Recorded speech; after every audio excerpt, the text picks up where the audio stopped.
You're so dumb. Can't you do this more efficiently? It's frustrating just watching you. The harassment from my sister-in-law, Michelle, escalated day by day. It even started to interfere with my work from home. But I didn't break, because there was a job I desperately wanted to complete. My name is Amanda Smith, 29 years old.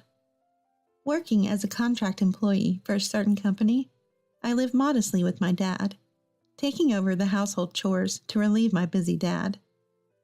He raced through life without a break, raising a daughter on his own.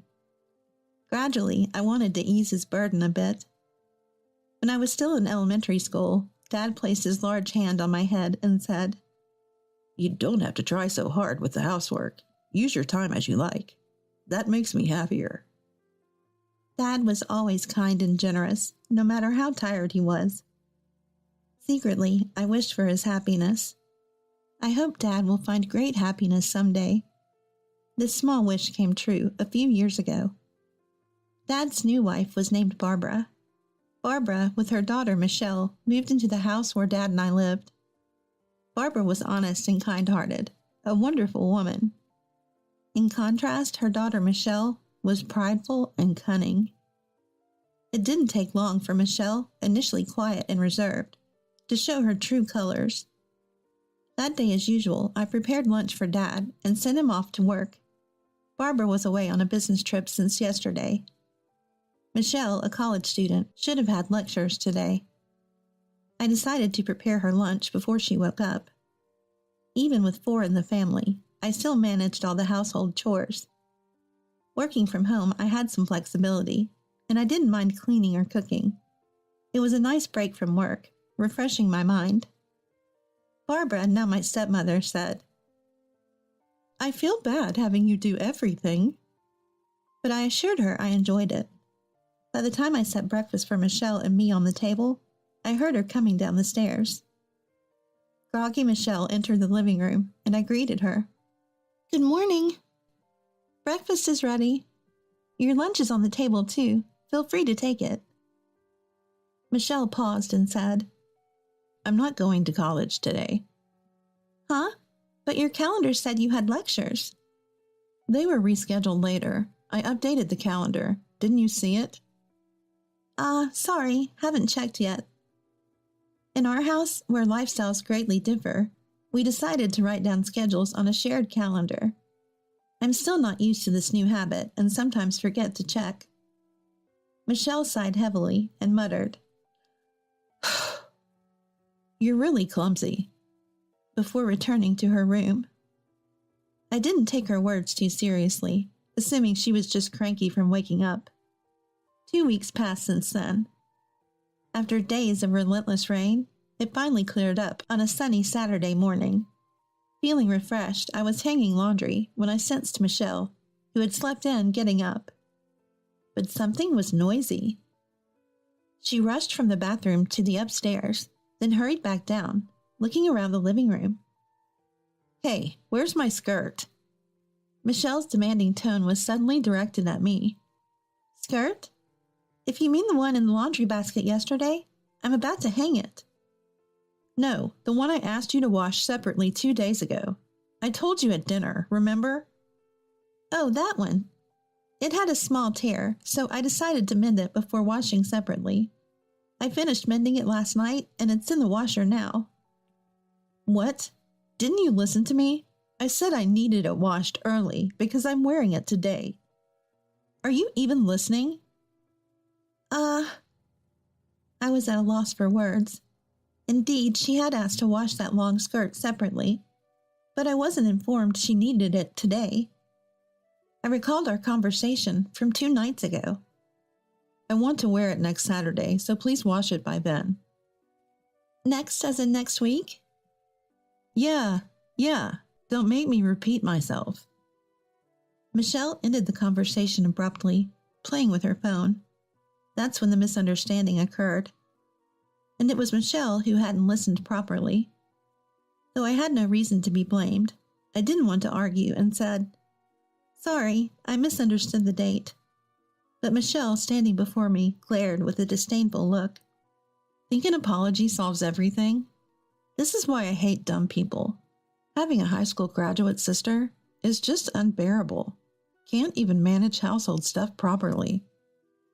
Michelle attends an elite university known nationwide. Our worlds are different. Yet I'd hoped we'd get along, now that we're family.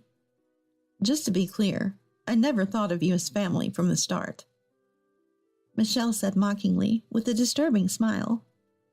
Seeing that expression, I felt an eerie chill. From that day, Michelle's disdain towards me became more apparent in her actions. When I worked from home, loud music blared from Michelle's room. Not just disrupting my work, but loud enough to be a nuisance to the neighbors. Could you lower the volume a bit? The neighbors might complain. I asked timidly, but she retorted. What? Don't boss me around. I'm annoyed by the typing sounds from your room.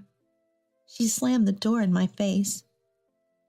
On another day, Michelle brought friends home and said loudly, Isn't it embarrassing having a high school graduate sister who can't even get a decent job? I wish she'd move out soon. One of her friends, leaving, jokingly said to my door, Sorry for disturbing. Michelle feels sorry for you, so please move out soon, okay? Her friends laughed as they passed my room. These harassments always happened when our parents were away. In front of Dad and Barbara, Michelle played the role of a good sister, eerily amicable towards me. Before long, Michelle graduated from university and secured a job at a major corporation.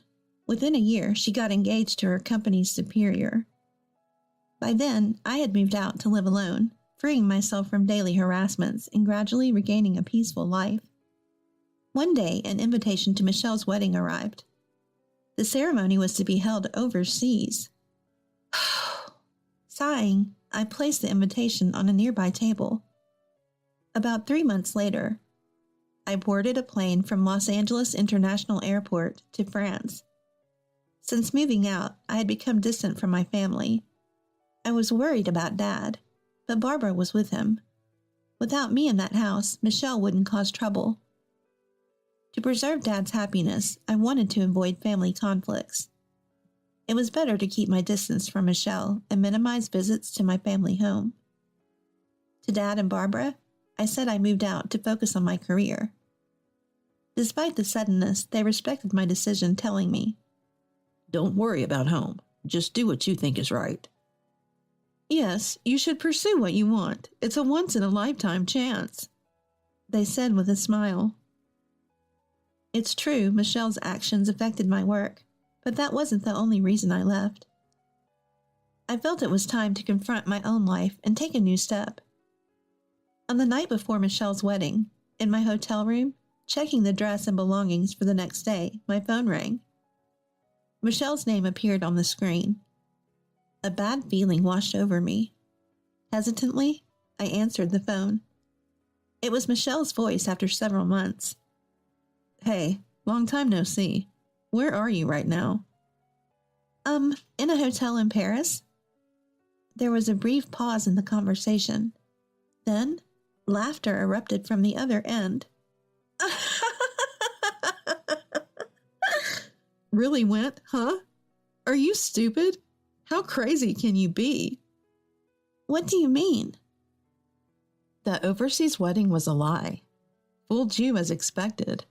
I'll send the real invitation later, okay? By the way, if you don't show up, I'll ruin something very dear to you. The call ended there. I sat weakly on the bed. Michelle had played a cruel trick on me, and she might be planning another scheme. Additionally, Michelle said, moreover, she threatened to ruin what's most important to me if I didn't attend. Such an act could harm not just me, but Dad and Barbara as well. Michelle could easily do something like that. The peace I had regained seemed to crumble in my mind. As long as Michelle and I are family, this situation will continue. I have no choice but to meekly follow Michelle's actions. Always. Then my thoughts abruptly stopped. Why did I leave home? Wasn't it to fully pursue what I wanted? I haven't achieved anything yet. Instead of feeling weak, I should work to change the situation. Even someone like me can find a way to stand up to Michelle. I rose from the bed and reached for the curtains by the window. Outside the glass, the Parisian night unfolded. Life is strange. Sometimes when wandering in the dark, the path forward is illuminated and becomes clear. This was one of those moments. I closed the curtains, turned off the light, and slid into bed. The earlier anxiety had vanished, replaced by a soothing drowsiness. I closed my eyes slowly. Eventually, I spent about a week in France, taking the opportunity to enjoy sightseeing before returning home. Recharged, I returned to the U.S. and threw myself into work. Forgetting to eat and sleep, I spent days glued to my computer. My mind ran at full speed, devouring documents and typing furiously. After 2 months of this lifestyle, I visited a specific place. Walking down the main street in front of the station, I entered one of the buildings. Exiting the elevator on the 3rd floor, I knocked on the first door down the hall. A soft female voice invited me in from inside. In my tote bag was a thick file at home. Inside was a large amount of copy paper that I had printed out at home. I intended to hand these to someone. As I touched the doorknob, a wave of nervousness made my fingers tremble. It's okay. I've done everything I could. Now it was up to fate. I calmed myself down and quietly stepped into the room. On the day of Michelle's wedding, I had called the venue to inform them of my absence. Michelle probably thought I underestimated her, that high school graduate fool. Prideful Michelle, always needing to feel superior. But now I understood. Michelle lacked something vital, something I possessed, but she did not. A knock on the dressing room door, and a man peeked in. Excuse me, it's almost time. Are you ready? Yes, I'm ready. I'll be right out. I picked up a Western book from beside me and left the room. At the same time, Michelle's wedding reception was underway. Stephen, her husband, was the son of a corporate president. Among the guests were some notable figures, and Michelle was inwardly proud. While everyone enjoyed the grand food and friends' performances, a man discreetly approached Stephen.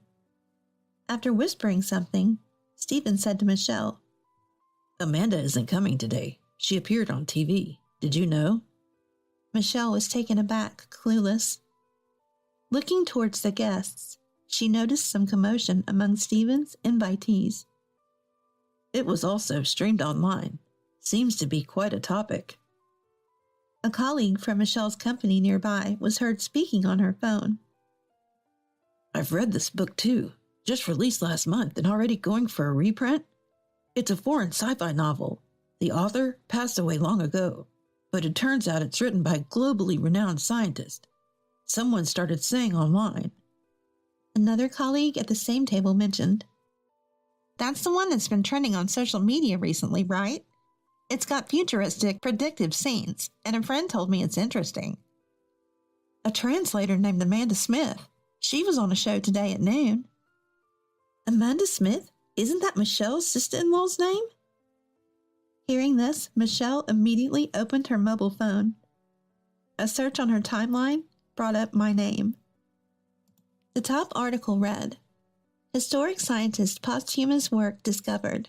Interview with translator Amanda Smith on her encounter with the book. The wedding venue was already buzzing with this news. Amid the commotion, the ceremony soon concluded. After changing in the dressing room, Michelle stepped into the hallway to see her parents and Stephen.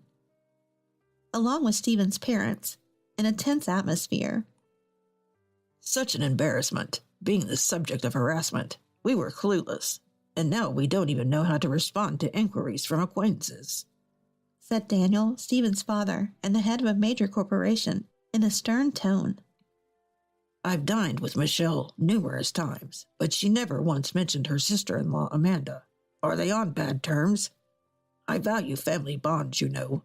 I was lenient because Stephen seemed smitten, but I hear some women at the company don't think highly of Michelle. Do you think I know nothing? Finally, Daniel added, You better make this right. Call Amanda immediately. Arrange for me to meet her directly. If you can't reach Amanda, consider this marriage null and void. Undoing a marriage was easy for someone like Daniel. If the marriage were called off after such a grand ceremony, it would severely tarnish Michelle's reputation. She'd be too embarrassed to face her colleagues, and her friends would surely ridicule her. Michelle, pale-faced, frantically pulled out her mobile phone. First call, second call, only the hollow ring. Fifth call, the number you're trying to reach is not answering. An automated voice responded. Maybe she's blocked you, her father suggested. No way. Amanda must just be busy, Michelle defended.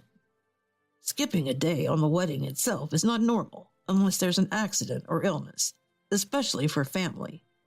I don't want to invite more trouble into my home. A woman like you, prone to problems, is clearly not suitable for our family, Daniel concluded. But the ceremony is already over. Stephen, don't just stand there, say something.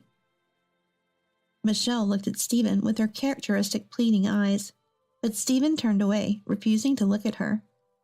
At that moment, Michelle realized something. Her parents, standing behind her, were silent, just observing. They could have defended their daughter, but hadn't said a word. Mom, it's not my fault, right? Tell them it's not my fault. Barbara smiled ruefully and said, Actually, I got a call from Amanda yesterday. She said she couldn't make it to the wedding for some reasons. It's a long story, but you'll understand soon. It might be inconvenient for both of you, but she asked for forgiveness just this once. It's a big moment in her life. That's what Amanda said. What do you mean? You knew about today? You knew and didn't tell me? Yes, exactly. If I had told you, you would have interfered, right? After all the trouble you've caused Amanda, you never learn. Really, you're impossible. I've failed as a mother. Michelle listened with a defiant expression. We thought if you experienced some hardship, you'd understand.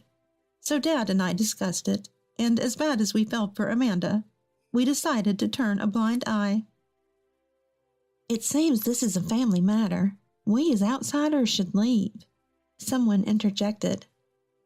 Wait, please, we're not done here. I'll bring Amanda, I promise. Please reconsider, Daniel. I don't want to be addressed by my name by you. Do you want to anger me further? Even Michelle fell silent under Daniel's stern gaze. This time she had picked the wrong battle. She watched dazed as Stephen and his parents walked away. Michelle, tasting her biggest defeat, finally realized her emptiness. After successfully appearing on the TV show, I was dining with an acquaintance. A French dinner at a luxurious hotel. Across from me sat Pamela, a dignified, calm elderly lady. I chose this place to celebrate. I wonder if a more casual setting would have been better. No, I'm really grateful.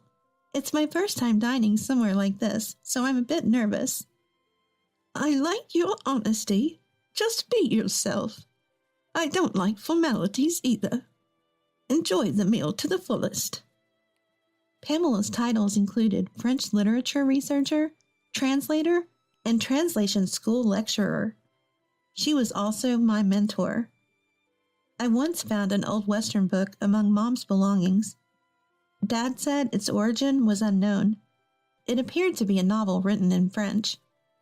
There were notes throughout indicating Mom had read it repeatedly. I remembered how Mom hummed foreign songs while cooking or doing laundry.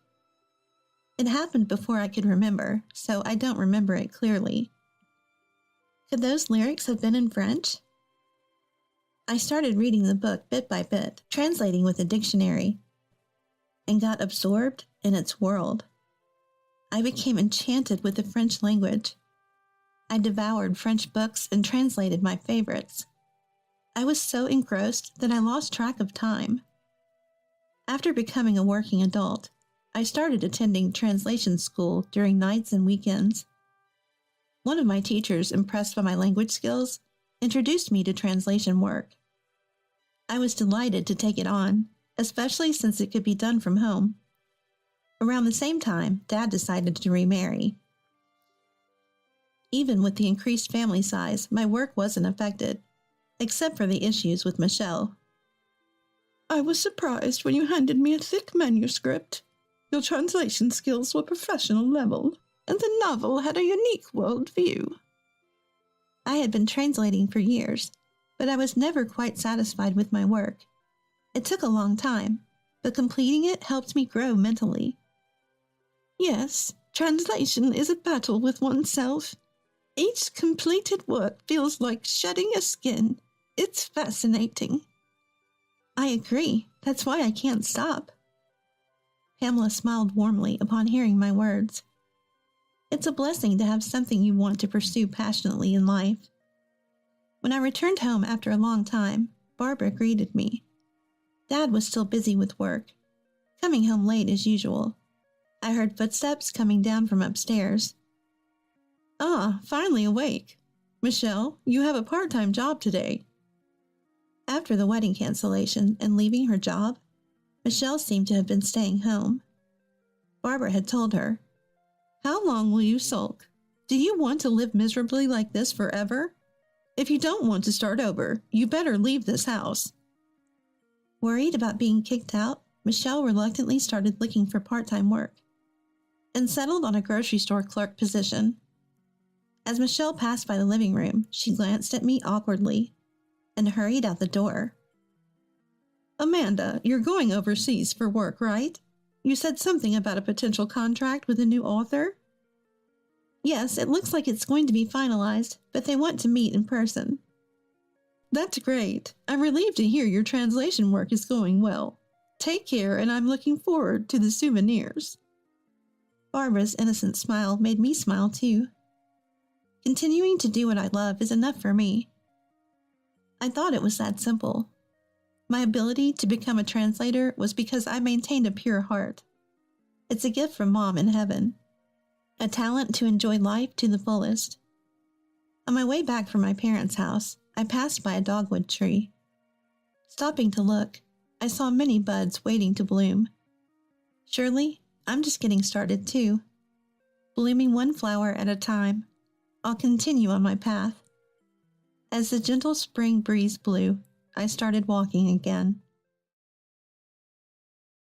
You know, I'll be busy taking care of the baby soon. I won't be able to come home for a while, so don't miss me too much, okay? As my husband said this and packed his things, I could only stand there and watch him. He didn't seem to care about how I felt and continued to laugh and hum while asking where our son's baby bottle was. However, the baby he was talking about wasn't our child. He had gotten a younger woman he kept as a mistress pregnant, and the baby was theirs. Yes, this man had abandoned me and our son. My name is Linda, a 42-year-old caregiver. I work part-time, so my income isn't great, but I'm currently studying to become a certified nursing assistant. My family consists of my husband and our son. My husband is 45 years old and works as a manager in a reasonably large company. He has been there for many years. My husband used to be quite the womanizer, and I had been brought to tears many times because of it. I had confronted him several times, asking who was more important to him, me or the other women. Yet I never left him because I loved him. After our son was born, he settled down and focused on his job. Our son, Robert, will turn 18 this month. Time has flown by as I've juggled work, housekeeping, and parenting. Robert had a rebellious phase, but now he's about to graduate from high school. He's working hard to get into his dream college, cramming every day after school. If he gets accepted, he'll move away from home, which is a bit worrisome. As parents, we still want to take care of him, but Robert has grown tall and handsome. just a step away from becoming an adult. I need to find a hobby to help me let go of him. While Robert was studying for his college entrance exams, there were times when my husband would come home late. At first, I thought it was just because of his work, but there was a time when he didn't answer my calls or messages, which made me suspicious. Since then, I've found more than enough evidence to doubt him, such as the smell of perfume on his suits and long hairs in the car that weren't mine. However, I never found the courage to confront him. Then, one day, while we were eating dinner as a family, my husband drank more than usual and said with a flushed face, "Robert has really grown up, hasn't he? I still want to be a kid, though. But you've grown so much taller since middle school, and your face has become more mature, hasn't it?" Robert, seemingly embarrassed to be treated like an adult, scratched his head. My husband, watching him, casually asked, "So you don't need your old man anymore?" "Huh? What are you talking about?" Caught off guard by the sudden change in conversation, I couldn't help but join in. With both Robert and me looking at him suspiciously, my husband downed the rest of his beer and said, "Well, the thing is, my girlfriend is pregnant." The room went dead silent. What did he just say? Girlfriend? Pregnant? Not making any sense. I let out a dry laugh. "I think you've had too much to drink today." "No, this is a true story. I met her a year ago and we've been dating ever since. I was planning to keep it a secret, but it seems like we accidentally made a baby." I stood up quickly and covered Robert's ears. Robert didn't seem to follow, looking at his father with a blank expression. "Robert, go back to your room." "What? This is the last time we'll all be together. I haven't had much time to talk to Robert lately. Let him stay here a little bit longer." "How can you say that? I don't understand how you think it's okay for our son to hear this. And what do you mean by the last time?" In my anger, I raised my voice. I hugged Robert tightly in the spur of the moment. He's already in a sensitive period due to his upcoming exam, so I don't want him to hear this kind of conversation. But my husband didn't care and continued talking. "Well, I'm not coming home for a while because I'll be helping her raise the baby, you know?" I felt dizzy at my husband's words. So he had a mistress and made a baby with her, and he's only telling us now when the birth is close? I couldn't understand my husband's behavior, and I felt like I was going to lose it. We had been living together for over 20 years. There were honestly times when I hated him, but I felt reassured when I saw him taking care of Robert as a responsible father. Did he really want to be with his mistress so badly that he would throw away all the trust and years of life that we shared? Well, that's how it is. I'm going to her place this weekend, and I'll start getting ready now. And with that, he started packing his things in a backpack. I stood there feeling as if a hole had been torn in my heart. "Hey, do we still have the baby bottles Robert used?" In contrast to us, my husband was all smiles. I silently shook my head. There was one thing left, but it wasn't saved for him and his mistress. It was saved for when Robert grew up so my husband and I could look back on our parenting together, praising each other and sharing memories. My husband left the room, muttering that it was a waste, and went to the bedroom to organize his clothes. Did he just abandon us? Robert whispered, tears in his eyes, and I couldn't find the words to deny it. 3 days later, my husband was apparently heading to his mistress's place. When I cried that I had actually once believed in him, he said, "I always wanted a second child, but you were always so busy, right? And while we were doing all that, we got older and older. I knew we couldn't have another one." He laughed loudly, hurting my heart as much as possible. Robert, holding back his tears, glared at his father while rubbing my back. What's with that look? By the time you come back, I won't be here anymore.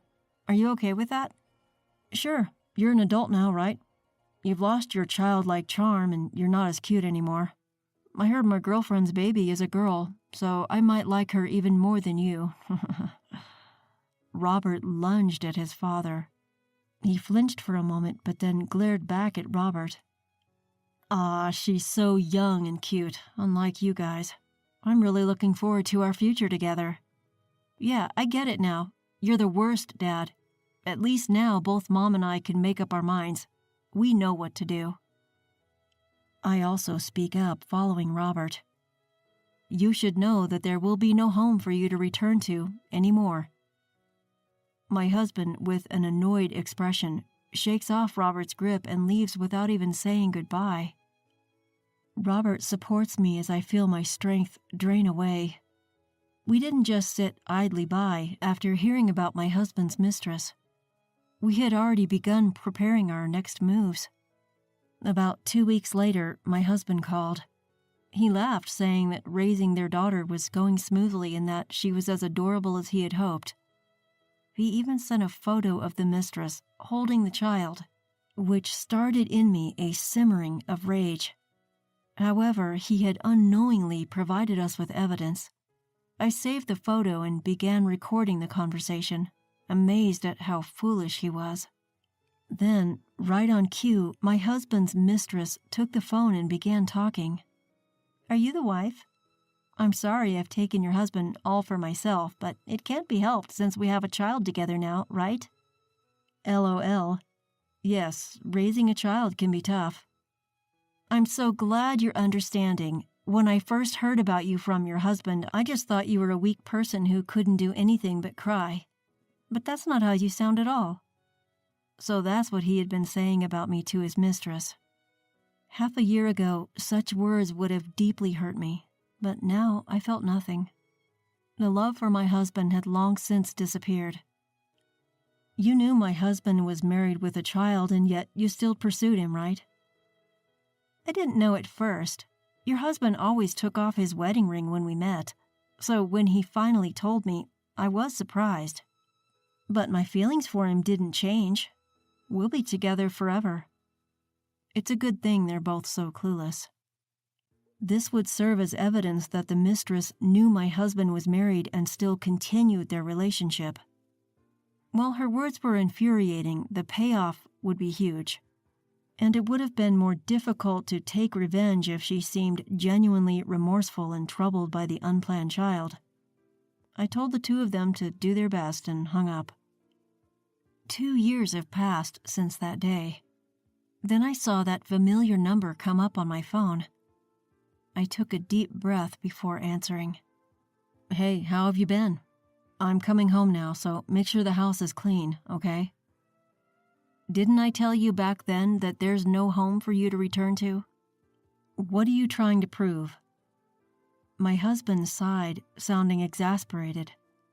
Sure, I admit I was wrong to leave suddenly, but I can't leave her to raise the child alone, right? You were a mother too, so you should understand. He still doesn't get it. He really hasn't changed at all since that day. Maybe that's a good thing. It makes me feel confident that Robert and I were right to take care of ourselves. I think you misunderstand. There's literally no house for you to return to. I sold it. I could hear my husband gasping. I decided to break down everything that had happened for my clueless husband. That day, 2 years ago, my son and I were struggling to decide how to get him out of our lives forever. In the midst of it all, I realized that there was a risk that he would want to come back and pick up where he left off. There was no way I could continue living with my husband after all he had said. Honestly, even the house we had shared together now felt tainted to me. When I expressed my feelings, Robert calmly asked me a question. Isn't this house under your mom's name? Yes, we renovated and moved into this house that I inherited from my grandfather. In that case, why don't we sell it? I was surprised by Robert's bold suggestion, but if I did sell the house, my husband would literally be unable to come back to it.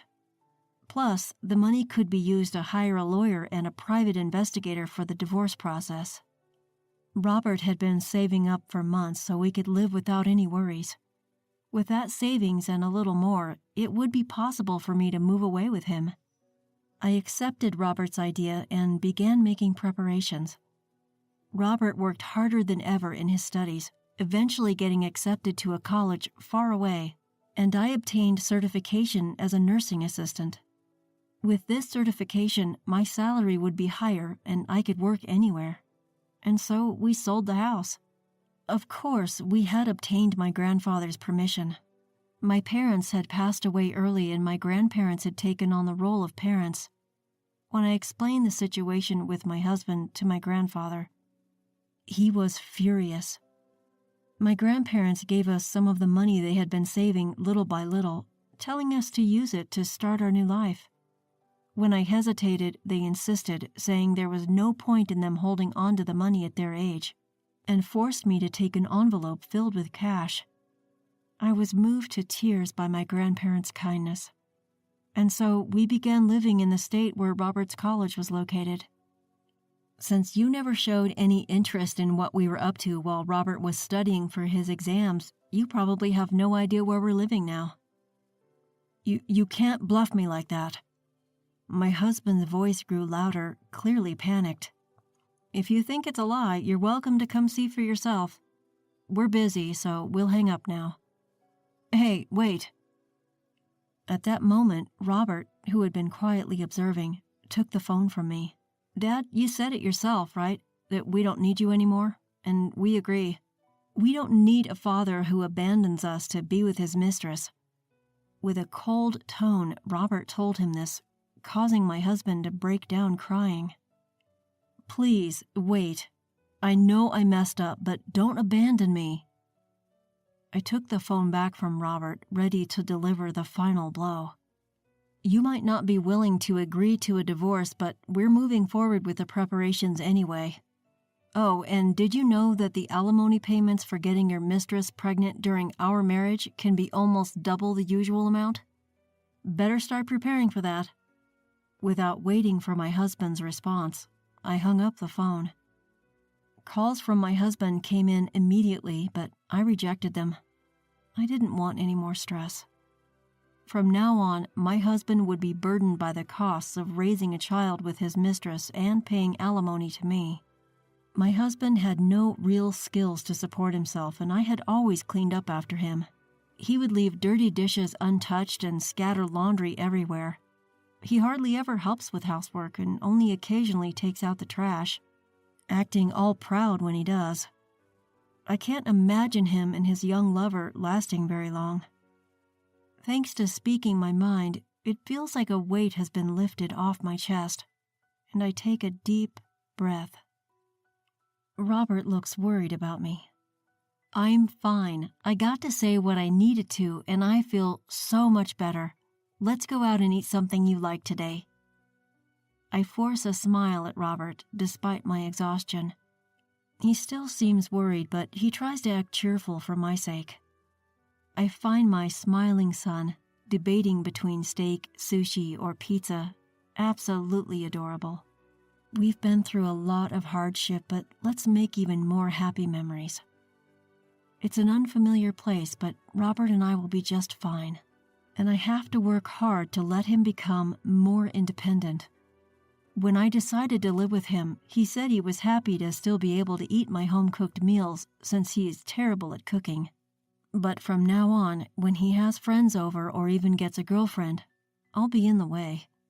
Robert is such a kind child that he'll always be concerned about me, and his girlfriend might eventually get fed up with it. I'll have to teach him how to cook to help him live on his own, so I'll be even busier. My husband is gone, but I don't feel lonely anymore. As I think about our future life together, I laugh, feeling refreshed knowing my husband is completely out of my life. I can now live the rest of my life with a clear conscience. My eldest son and his wife bought a second-hand home. But we don't share personal information with others. That's what she said, not inviting me to their housewarming party or even telling me their new address. My son is head over heels for her and does whatever she says. I wanted to celebrate their housewarming, but, well, if you're going to act like that, I'll respond in kind. You moved on the top floor of a luxury apartment building. Classic move. When she heard I moved to the top floor of a high-rise, her attitude changed instantly. I'll make sure she regrets it. I am Tenley, 67 years old. I run a business. I'm also involved in real estate and recently acquired 3 high-rise apartments. Living in a high-rise isn't too bad. I could even consider moving. Since owning the apartments, I've thought about letting go of my spacious house. I have a 33-year-old son. He's independent now, so it's just me at home. That's one reason I'm considering moving. I want to make my own way, he declared, choosing not to work at my company. Perhaps he has a bad impression of my business because it once struggled. After college, he joined a major corporation. I don't have a husband. I divorced when my son was in elementary school because of my husband's infidelity. Running a business kept me busy, and juggling work and parenting left no time for my husband. It was a tough time. The situation affected my business, causing trouble for all my employees. I quickly turned things around and the company recovered. Time flew by. Before I knew it, my son was an adult, and I was getting older. To my surprise, he recently told me he's getting married. They were high school classmates and reconnected at a reunion. She's his first girlfriend. He's bringing her over this Saturday. I can't believe my son is getting married. But he's over 30, so it's about time. I'm happy for him. From our conversations, it's clear he's deeply in love with her. Unlike my ex-husband who abandoned his family, my son showers his girlfriend with love. I am relieved. I decided to get along with her, hoping our relationship won't be the typical mother-in-law and daughter-in-law drama you see on YouTube. On the day of the formal introduction, "Nice to meet you," a lively woman greeted me. "I'm Eleanor, Zachary's girlfriend. Zachary told me you love these treats, so I got them for you this morning. Please enjoy." She handed me my favorite donuts. "Oh, you shouldn't have. Thank you." This donut shop is so popular that there's often a line from the morning. Sometimes they sell out within 2 hours of opening. She got up early just for this. Her makeup and hairstyle were natural yet perfect. I wonder what time she woke up. She's not only beautiful, but also considerate and well-mannered. Plus, she's fun to talk to. I can see why my son fell for her. Such a wonderful woman is rare. I believe we'll have a good relationship. I thought to myself, please take care of Zachary. I celebrated their marriage. They had a family introduction and an engagement ceremony, and they both got married without a hitch. I wished them happiness. Then, perhaps sensing my wishes, they told me, "Eleanor is 5 months pregnant now. I'm going to be a grandmother. Very happy." I was overjoyed. even more than when my son got married. I believed everyone would be happy, and that even better days were ahead.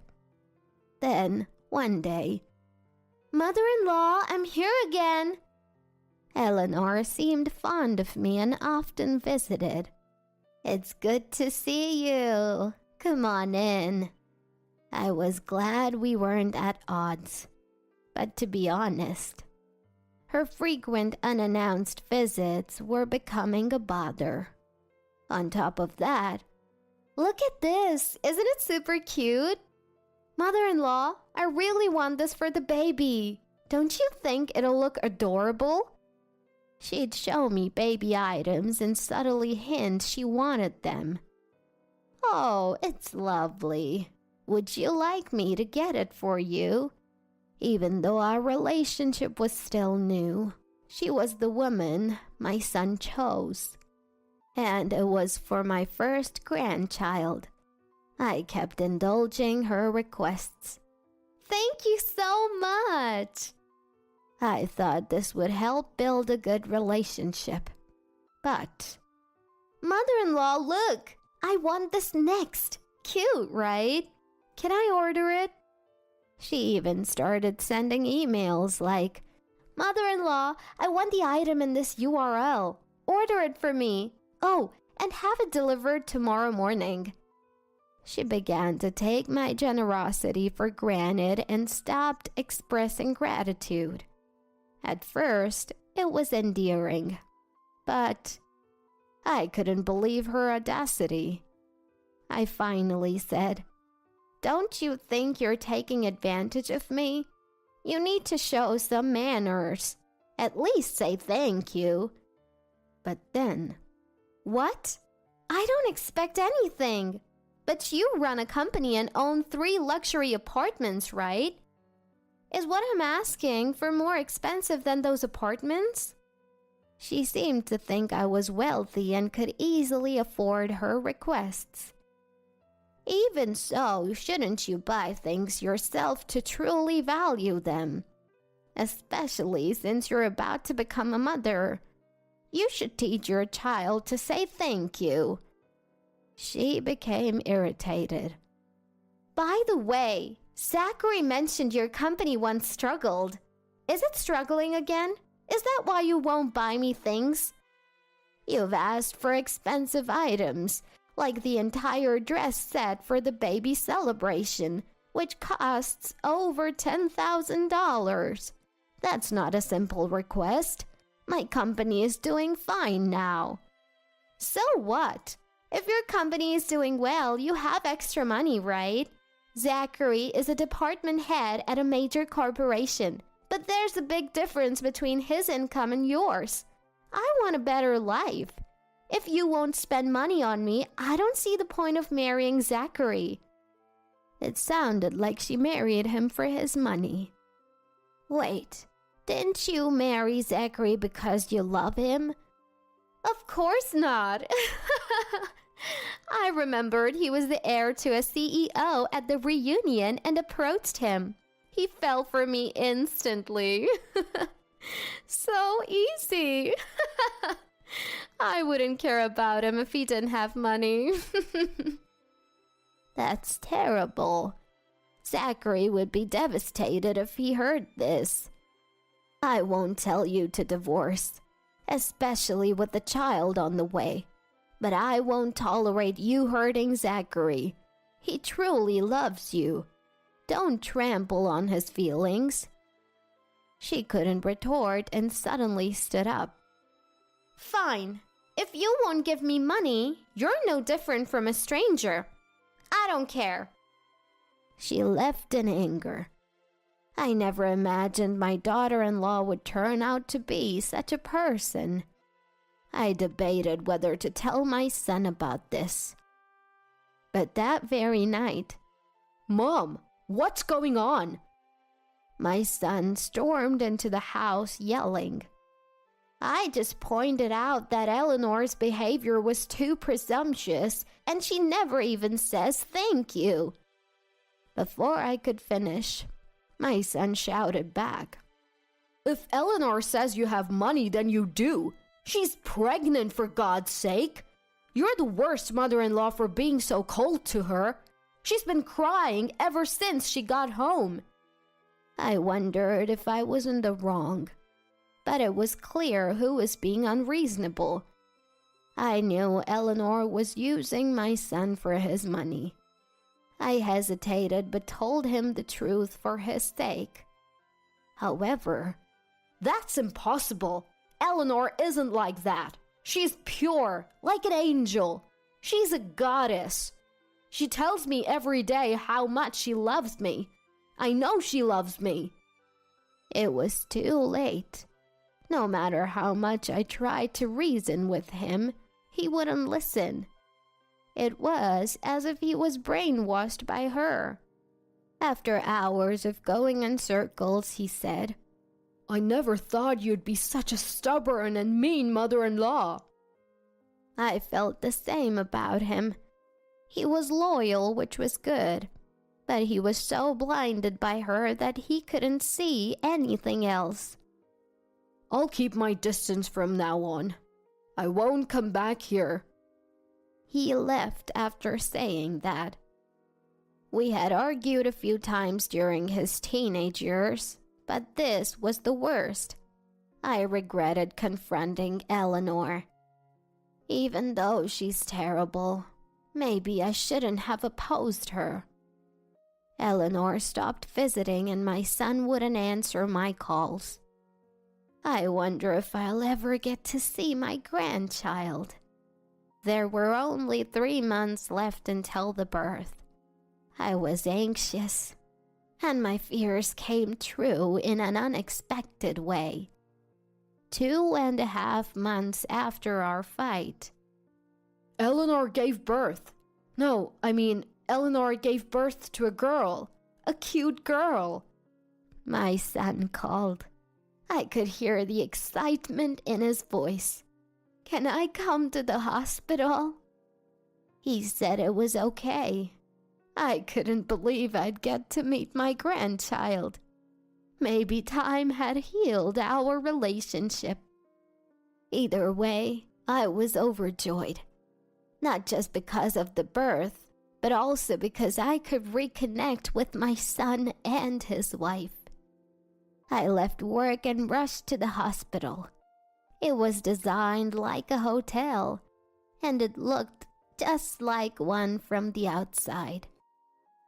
I ran into Zachary and Eleanor in the hallway as they were moving from the delivery room to the ward. It was a bit awkward, and I wasn't sure what to say. Congratulations to both of you. They thanked me. We entered the room. At Eleanor's request, it wasn't a shared room, but a private suite. Eleanor's parents had also arrived. She's a bit early, but I'm glad she's healthy, said Eleanor's mother. As we tried to make small talk, Eleanor's mother made a strange comment. The next one's a fixer-upper, right? I can't wait to see it after the renovation. It'll be fun for us too. Huh? A fixer-upper? What are they talking about? Then Eleanor said, I'm really thirsty. Can you and Dad go get me a drink? She tried to get her parents out of the room. Just gave birth, huh? Okay, we'll get a bunch. With that, her parents left. What did your mother mean by fixer-upper? When I asked, Eleanor and my son exchanged glances. Mom, I told you we'd keep our distance, Zachary said coldly. It seemed they were still upset about that day. We're renovating a multi-generational home without telling you. It's not ready yet. Oh, and don't get it wrong. Only our parents and us will live there. Even though we were celebrating a new life, I was shocked. Why did you invite me today? If you kept the house a secret, you could have kept the baby's birth a secret too. I came here hoping to reconcile. I don't understand why I was invited. Obviously, for the baby shower gifts. Oh, and can you cover the hospital bill? It's twice as expensive as other places. That's nothing for you, right? Yeah, and I'd like compensation for the hurt you caused me. Right, Eleanor. I wanted to ask for money right away, but we ran into you in the hallway. Couldn't say it in front of the nurses and her parents. Eleanor continued. By the way, we're having a housewarming party just for our family. You're not invited. My parents don't really want to talk to the mother-in-law either. Huh? They said something about not liking you because you're a CEO. Poor thing. They were treating me like a cash cow and not even inviting me to the housewarming party. And her parents were just as bad. Why are you telling me all this? Today's a wonderful day because of the baby's birth, right? Eleanor laughed. Zachary said we'd keep our distance, but we showed you the baby and now it's goodbye. If you pay for various expenses, we don't care. Basically, you're a stranger to us. We don't share personal information with strangers. I was treated like a stranger.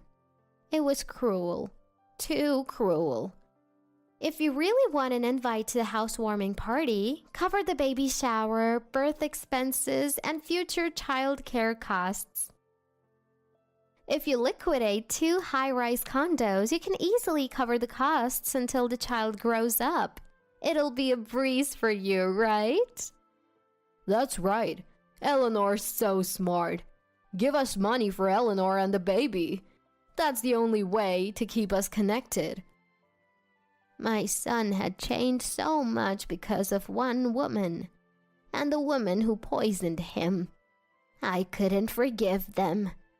You called me a stranger earlier, right? Fine, from now on we're strangers. With that, I left the room. I faintly heard them laughing, but I didn't care. After all, they're strangers. Strangers, huh? Giving birth is life-threatening, and raising a child is even harder. I struggled to raise my son. I called him a stranger, but of course I didn't mean it. I wanted to be a family forever. On my way back to the office, I cried in my car. But I'm a CEO. I switched to work mode. I immersed myself in work for a while, not wanting to think about today. A few months later, thanks to my efforts, our performance improved, and we achieved our highest sales ever. I have a lot more money now. Maybe I should make a big purchase. And so, as a way to relieve recent stress and reward myself for my hard work, I purchased a corner unit on the top floor of a high-rise condominium. The view is spectacular and the place is very comfortable. Then, one day, my phone rang. It was a call from Eleanor. After calling me a stranger, what could she possibly want now? I ignored it, but the phone kept ringing. Reluctantly, I answered. It's been a while. I heard you're living on the top floor of a high-rise condo. Why didn't you tell me? Apparently, she had heard about my new place. Come to think of it, there was quite a buzz in the neighborhood when I moved. Typical of you, living on the top floor of a high-rise. You're truly the pride of our family. Her overly sweet praise sent shivers down my spine. What do you want? When I asked, Eleanor began to say something unbelievable. Actually, can you lend us some money? She's asking for money after all this time. What is she thinking? Why? I asked for a reason. She hesitated. I'm hanging up. This is a waste of time." Just as I said that, Eleanor spoke up. Wait! The thing is, Zachary got demoted. Zachary was demoted? What on earth happened? Well, where to start? Eleanor slowly explained. Apparently, Zachary had been very rude to a major client. Furthermore, this incident made him anxious about making more mistakes, leading him to make several errors at work. He was soon to be demoted. Fortunately, he could still commute from home, but his salary was significantly reduced. On top of that, his bonus for this period was cut. We paid a large down payment, and now we have no savings. They had paid a significant amount from their savings as a down payment, hoping to pay off the loan quickly. But they still had a lot of debt. I never thought this would happen. Eleanor continued, saying she had stayed in a loveless marriage with Zachary because of his stable income. She believed she could live comfortably with her parents without working. Such naive thinking. With the loan payments, living expenses, insurance, property tax starting next year, and the considerable daily diaper expenses, Zachary's family was struggling. Eleanor's father was the guarantor, but when she discussed this with him, he said, We just signed our names. We can't help with money. We have our own retirement to think about. That's right. We sold our house and moved here because you said you found a good catch. This isn't the wealthy marriage you promised. You need to take responsibility for our retirement. They not only refused to help, but also pressured her to work more. That's why I'm asking you. Why are you asking me? Shouldn't Zachary be the one to ask? Actually, Zachary told me not to consult with you. After pushing you away like that, he feels he can't show weakness. Indeed, that's true. Zachary made a foolish mistake, but this choice is right. Is he finally seeing things clearly? Please help me.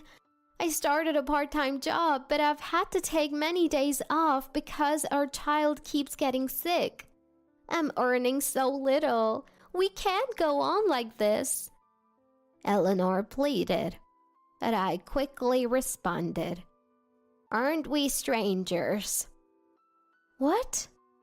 I might be petty for holding on to the fact that she called me a stranger, but the truth is, it hurt deeply. My son is suffering. Don't you care? And you promised to cover the hospital bills when I gave birth, but you didn't. We were billed a huge amount when I was discharged. It was so embarrassing. Eleanor desperately tried to make her case. I never promised to pay.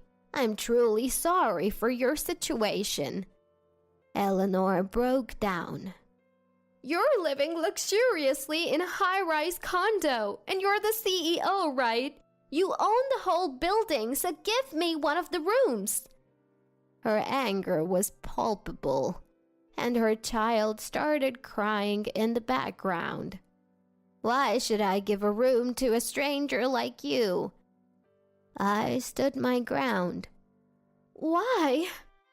It was just a joke when I called you a stranger. A joke? So it's okay to treat me like a stranger as a joke. Can't you see how much that hurt me? Eleanor fell silent. Only the child's crying could be heard. Please, at least, help our child, please. It's true. The child is innocent. It's heartbreaking to see them caught up like this.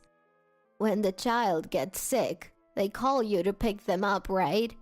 Can't you rely on your parents? She hesitated before answering. My parents, They say the child is too noisy and doesn't listen, so they don't want to take care of them. They also say the child's cold or strong and they might catch it and die. It's no surprise considering who her parents are. Most likely, Eleanor's parents were relying on Zachary's income to support them. I understand. I'll help with the child. Really? We agreed that I would only take care of the child when they were sick. The child is innocent, but I won't help you, so find a way to earn money on your own. But that doesn't solve anything. I hung up. The next morning, Zachary called, apologizing profusely. He apologized many times. It seems that his wife called me last night and got into a fight. You told me not to involve Mom. Shut up! If you weren't a CEO's son, I wouldn't have married you. I thought I'd be envied by my friends for marrying into wealth. What Mom told me, it was true. He sounded full of regret. Despite the harsh words, Zachary still had feelings for Eleanor and didn't want a divorce. I am such an idiot. He regretted many things. After discussing the situation, we decided that I would pick up the child when needed. I am so sorry for all the trouble. Hearing Zachary's sincere apology eased some of my resentment. Zachary started working a part-time job in addition to his day job.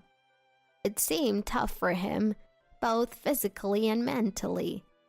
Eleanor began working full-time. Her salary increased, but life was still hard, especially with her elderly parents to care for. They had to work 3 to 4 times harder than others. Eleanor often fell ill from overwork and was recently hospitalized for anemia. They moved to a larger apartment that matched their income. As for me, I adore my 2-year-old grandchild.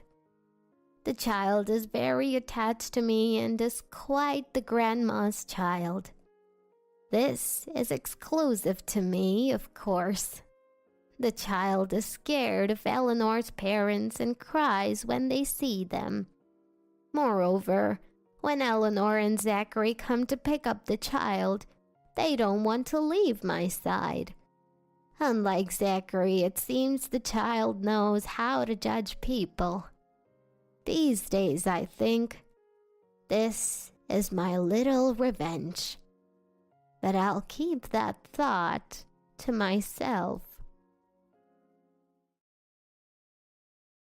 Do you swear to obey your husband in all things? If not, do you swear to divorce him?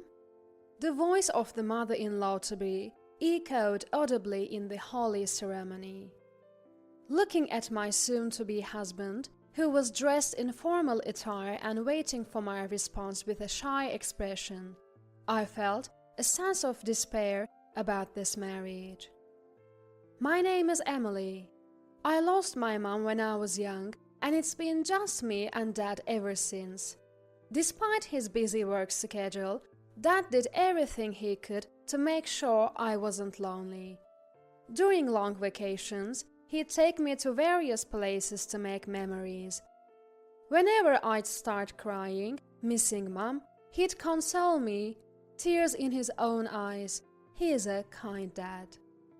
Dad was not good at cooking, and especially right after Mom passed, he'd often mess up meals and apologize to me. Wanting to support him, I started practicing cooking.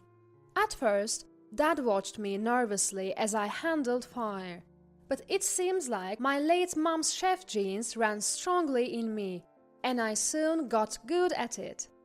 Seeing my culinary skills, Dad happily handed the kitchen duties over to me. I started cooking for a likely exhausted Dad, which led me to develop an interest in baking. Now, as an adult, I work as a pastry chef. The job demands early mornings and late nights, but it's fulfilling. I met Raymond through my work. He's a delivery guy who brings supplies to my shop. At first, I didn't think much of him, but one day he secretly slipped me his contact info. His bashful yet hopeful expression when he did that made my heart skip a beat. As we started communicating, we went out to various places. Raymond, sweating profusely, nervously proposed, "Will you marry me?" We became engaged. Raymond is indecisive. Even when buying a single piece of clothing, he'd say, "I can't decide which one's better," furrowing his brows. I actually like that about him. Some friends thought it was pitiable when hearing stories about Raymond, but to me, his constant disheveled state was endearing. However, after meeting Raymond's mother, I started to feel uneasy. Raymond was raised by a single parent. His folks divorced when he was young. He described his mom as a kind woman, but when we visited before the marriage, I didn't get that impression at all. "So, you are the beauty Raymond's bringing home?" Well, it would be rude to say more." The first words from her were an insult. Raymond, probably tense at the meeting of his mother and girlfriend, didn't defend me. I didn't expect much from him, but the sudden insult from the mother-in-law-to-be was a bit of a shock. When she found out I was a pastry chef, she looked disgusted. Apparently, she'd seen a TV show featuring the busy life of a pastry chef. "Can you take care of kids when they arrive, considering your job? Even taking care of Raymond is questionable. You'll be his wife. You'll have to dedicate yourself to him. Naturally, you'll quit your job once you're married, right? Raymond lives alone and can handle household chores just fine. He keeps his place neat for a guy, so I don't need to quit my job just to take care of him. When we have kids, I plan on taking maternity leave and parental leave, but I'm not giving up my career as a pastry chef." When I told this to my future mother-in-law, she turned bright red. "You can't do that. You should quit your job and become a full-time housewife. The role of a wife is to maintain the home. Times have changed. If we have kids, I want them to see a mother who's passionate about her career." "My word!" My rebuttal ignited her rage, and we were practically at each other's throats. Raymond was visibly stressed out in between us, and in the end, when I left his family home, he offered to walk me out. We were silent on the way to the station. I like Raymond, but I had no confidence that I could get along with that mother-in-law. I was starting to think this marriage wouldn't work. Then Raymond spoke in a subdued voice. "I'm sorry. My mom's a single mom and she's always been on edge, just trying to protect me. She's stubborn but kind. I'll make sure to tell her about your good qualities." I had been about to say that the marriage was off, but his words silenced me.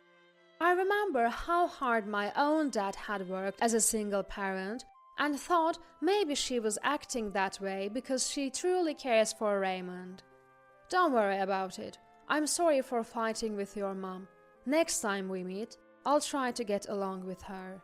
Raymond nodded happily at my words, and we said our goodbyes. We had planned to meet each other's parents on our next date. Raymond said he was nervous, but having met his mom once, I felt prepared. I doubted anything worse could happen when meeting parents. I patted Raymond's shoulder to encourage him, and we waved goodbye. On the train home, I pondered whether I could get ever along with his mom. Raymond had spoken up for me, so I believed he would defend me next time too. However, That next chance didn't come until our wedding day. Even when we wanted to meet our parents, his mom kept saying she was too busy. My dad was concerned, but what could we do? Even on our wedding day, his mom didn't attend. Raymond kept apologizing. "I'm sorry, my mom's been really busy lately," and even bowed to my dad. I wasn't bothered by her absence since we didn't get along to begin with. I told Raymond I didn't want much to do with her even after the marriage. Raymond said, "If we can keep our wedding vows, then that's fine by me." Little did I know, this would be the beginning of a surprise on our wedding day. On the day of the wedding, Dad was crying when he saw me in my wedding dress. I couldn't help but laugh at the sight of Dad tearing up even before walking me down the aisle. "You better be happy, you hear me?" Through his tears, Dad said this, and I smiled and nodded. Raymond, who had been told to take care of Emily, was also grinning shyly. That's where my sense of bliss ended. I was standing with Dad in front of the chapel doors, nerves running high. Music began to play, and the double doors swung open. Before me lay the aisle, and at the end of it stood Raymond and, oddly enough, his mother. With arms linked, they both grinned, waiting for Dad and me to walk down the aisle. Dad whispered, "Who's that?" in a confused voice, to which I frantically replied, "That's Raymond's mom." The event staff seemed flustered too, but Dad and I began our walk down the aisle. Raymond was supposed to meet me halfway, but instead he stood with his mother at the altar. So Dad and I just stood there, dumbfounded in the middle of the aisle. "Before everyone makes their vows, Emily must first vow to me," Mother-in-law announced, unfolding a piece of paper she had in her hand. Glancing at Raymond to see if this was some surprise, he was just smiling at his mother.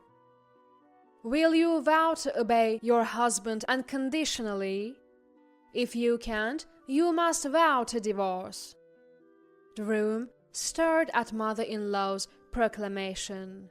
Even the pastor and the staff seemed taken aback, and some were trying to stop her, but mother-in-law didn't care. That's when it hit me, something Raymond had said before. When I told him that it would be difficult to get along with his non-attending mother in the future, he had said, "If you can keep your vows at the wedding, that's fine by me." I had thought it was unusually romantic for Raymond, but that wasn't the case. He meant that it was fine if I could keep a vow to mother-in-law during the wedding. "What will it be? Will you vow?" Mother-in-law was grinning down at me, and inside I thought, "No, I can't. I can't be related to someone like this, and I certainly can't obey Raymond unconditionally." Next to me, Dad softly muttered, "Should we go?" To which I nodded and said, "Yes." As I started walking back down the aisle, my soon-to-be mother-in-law yelled, "Where are you going?" I turned around and made myself clear.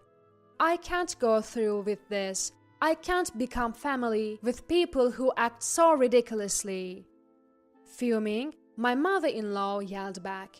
Raymond stood there dumbfounded, while Dad and I retreated to the waiting room. The staff was scrambling. I apologized to them over and over as I changed out my wedding dress into casual clothes. I heard that Raymond and his mother were in another room talking to the staff, so I went to the reception area, apologized to the guests who had come, and said I'd be returning their gifts before leaving the venue. It was a heartbreaking ending, and I apologized repeatedly to Dad. He comforted me, saying, "It's better to know what kind of man he is before marrying him."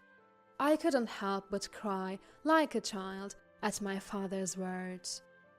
I didn't get to check my phone until the next day. I had received a slew of encouraging messages from friends who had been guests, along with multiple calls from Raymond. When I called him back, his mother picked up the phone, furious for some reason, yelling, "You're late in calling!" "Why are you answering? I wanted to speak with Raymond." "Raymond is inconsolable because you ruined the wedding. We were preparing a wonderful surprise, and now you will pay damages. Be prepared." Turns out, Raymond was apparently fired from his job. He had been working for a small delivery company. The owner was outraged by his outrageous behavior at the wedding and had declared him fired. Raymond was also being criticized by both my friends and his, sinking into depression. His mother blamed it all on me, saying I had ruined the wedding. I was more astonished than angry. It was the first time I had felt such a deep, cold rage. I waited for her to catch her breath and started talking. "I'll be the one asking for a compensation. You ruined my wedding. Cover all the expenses for the venue. And needless to say, I won't be marrying Raymond. Please convey that to him." "You can't be serious. You expect him to pay while he's this upset? You are unbelievable." "The only one who's unbelievable here is you, don't you think? From what I've heard, your divorce happened for a rather selfish reason, too." "What?" "You cheated on your spouse, tried to marry your affair partner, who then ditched you. And you only want custody of Raymond because you're his mother." Raymond and I had met his father on a date after we had said hello to mother-in-law. His father, who had continued to pay child support until Raymond was an adult, revealed the reason for the divorce while drunk. "Be careful, she's a selfish person. Raymond, make sure you protect Emily," his father had told us. But those words never resonated with Raymond.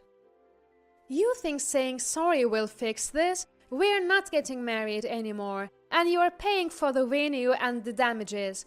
What made you think I'd be happy with that kind of surprise?"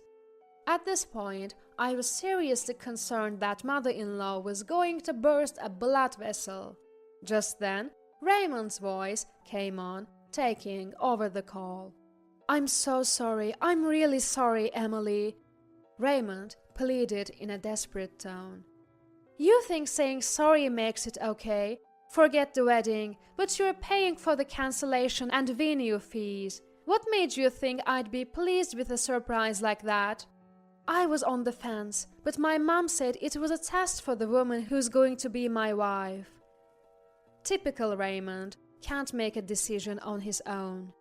My fondness for his feeble yet endearing traits was gone. I was furious with Raymond for not considering my feelings, for not having an opinion on his own. "I don't want to hear your voice anymore. I'll consult a lawyer from now on. So, don't show your face to me ever again." I hung up on Raymond, who was still apologizing, and immediately consulted a lawyer that my dad knows. The lawyer was furious when he found out how badly I'd been betrayed. "Let's go all out," he said, and I found that reassuring. As I demanded, Raymond agreed to pay for the damages and the venue costs. The lawyer also filed a claim against Raymond's mom. Raymond and his mom struggled to find a lawyer on their side, and it looked like they had to accept all our demands. I received compensation from both Raymond and his mom and moved out with my dad. It was the lawyer's advice to avoid any potential nuisance. After the move, Dad and I lived peacefully. Raymond couldn't contact me, as I'd blocked his number and SMS. I thought I'd never hear about Raymond and his mom again. However, a few years later, I ran into Raymond's dad at a shopping mall. As soon as he spotted me, he rushed over and sincerely apologized for his son's behavior. According to him, Raymond and his mom had been estranged since the settlement. Apparently, Raymond went on a rampage at his parents' house, blaming mother-in-law for ruining the wedding.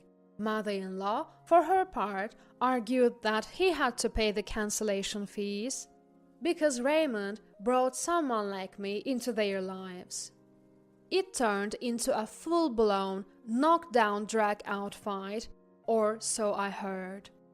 Both Raymond and mother-in-law got into such a heated argument that they needed stitches. They were so strapped for cash that they had to beg father-in-law for financial help.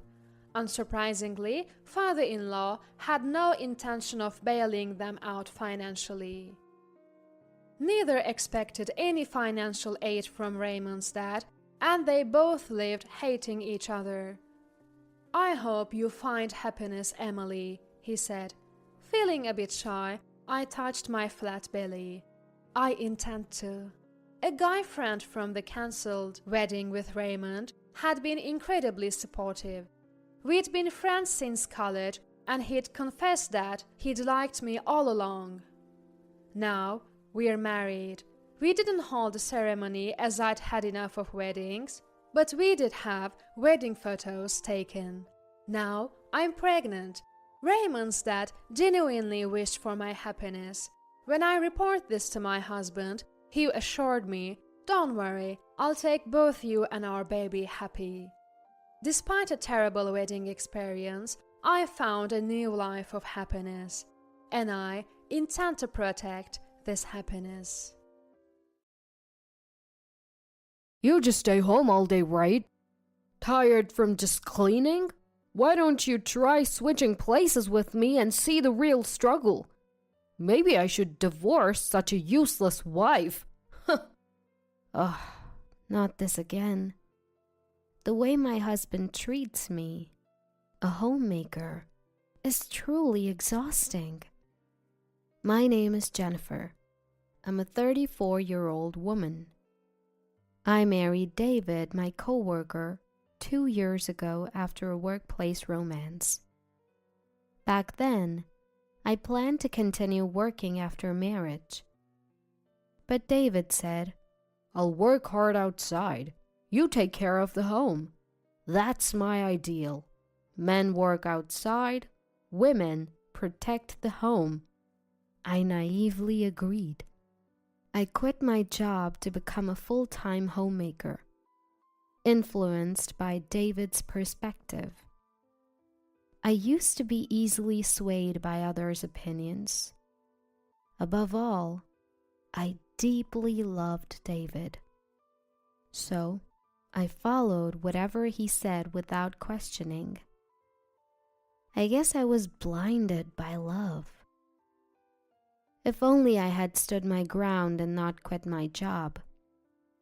Maybe things wouldn't have turned out this way. That's what I still believe. People think homemakers just laze around at home all day. But in reality, it's not like that. Cleaning, laundry, neighborhood meetings, they all consume more time than one might think. Doing all these tasks daily by myself is honestly tough. Employees get weekends off, but homemakers don't. So, on Sundays when David's home, I'd ask, "Hey, I'm a bit busy. Could you help clean the bathroom?" But he'd instantly get grumpy. "Seriously? I work every day to provide, and now you want me to work at home too? Who do you think provides the meals?" If I dared to say, "I appreciate your hard work during the week, but we're a team, right? Can't you help out a bit on your days off?" David would snap back. "Stop bossing me around. You think you can survive on your own, just being a homemaker? Want a divorce?" David immediately snapped. "Who do you think you are? Just because you're home all day doesn't mean you can boss me around. Want me to divorce you?" Think you, just a housewife, can survive on your own? Shockingly, he threatened divorce. I was at a loss for words. Maybe I shouldn't have reacted the way I did. From then on, every time I said something, David would end with, "If you don't like it, let's divorce." It felt like he was using that phrase to control me. Even though I used to work, I had retired and become a housewife. The idea of divorce that David kept bringing up was terrifying. If he really divorced me, how would I survive? What about income? Where would I live? For me, a housewife, nothing was scarier than the thought of divorce. What scared me the most was David himself. He used to be so kind. How did he change so much after we got married? Did I make a mistake in judging him? I deeply regretted marrying David. Lately, as soon as David comes home, he'd say, "Isn't it obvious you should greet me at the door when I, the breadwinner, come home? Who do you think pays for everything here?" Yes, David earns the money, but I take care of everything at home. We're supposed to be partners, not in a master-servant relationship. It's supposed to be an equal relationship. Yet, David seems to believe he's superior. He looks down on me, thinking he's above. At first, I thought maybe he was venting work frustrations on me. So I kept quiet. But over time, David began to act like he was always right. And every day was like this. After his lecture, David carelessly throws his suit all over the place and changes into casual clothes. I pick them up and toss them into the washing machine. This is a daily routine. Even after eating the dinner I prepared, he complains. "Is this all you can cook? I work hard for you, and this is the meal I come home to? Where's your gratitude?" I've grown tired of dealing with David's constant complaints. Despite David not earning a high salary, I manage our finances, saving for our future children, leaving little room for extra expenses. Still, I always try to prepare healthy meals, using nutritious ingredients and cutting down on salt. Yet, he still finds reasons to complain. I felt like everything I did was being negated, and my self-confidence dwindled day by day. On top of that, he demands $500 a month for his personal expenses. If I gave him that much, our finances would be in the red. At first, I used some of my savings to cover the expenses, but that wasn't sustainable. So, I tapped into my connections and started a remote job that I could do from home. Of course, I didn't tell David. You see, a while back I had mentioned, "Hey, things are a bit tight with our finances. I was thinking of getting a part-time job. Is that okay?" To which he snapped. "What? Are you saying I don't earn enough? You probably just want extra cash to splurge, right? You should just stick to taking care of the house." Knowing David, I was sure that if I earned, he'd just take more for his personal expenses. So, I decided to work remotely without telling David. The money I earned went towards our living expenses and savings for the future. A former colleague introduced me to his remote job. I would log into the company system and handle administrative tasks. mainly settling travel expenses claimed by employees. Having experience from my previous job, the work wasn't challenging. More than that, being home all day, this remote job gave me a sense of purpose. It felt rewarding. Then, one day, after juggling remote work and household chores, I was exhausted. I decided to take a short break and lay down on the sofa. That was a mistake. I unintentionally fell asleep and was awakened by David in the evening. It was already night. Of course, dinner wasn't ready, and neither was the bathroom. David, seeing this, sighed and said, What were you doing all day? Lounging around? Neglecting the house? I come home and you're just napping on the sofa. Seriously, homemakers are just leeches. Usually I wouldn't react to David's words, but that day I was tired, so I snapped back. What's your problem? I just happened to fall asleep today. Stop making it sound like I do nothing all day. David, not expecting a retort, turned red with anger. You're defying me? I'm the head of this household. How dare you speak to me in that tone? If you're going to be defiant, leave this house. Well, maybe I will. I've been waiting to take some time for myself anyway. It was a classic case of tit for tat. I quickly packed some essentials and headed to a nearby hotel. The look of shock on David's face as I left was priceless. He probably never imagined I'd actually leave. In the past, I would have just been bewildered if David told me to leave. But now, things were different. After all, I had my remote job as a source of income.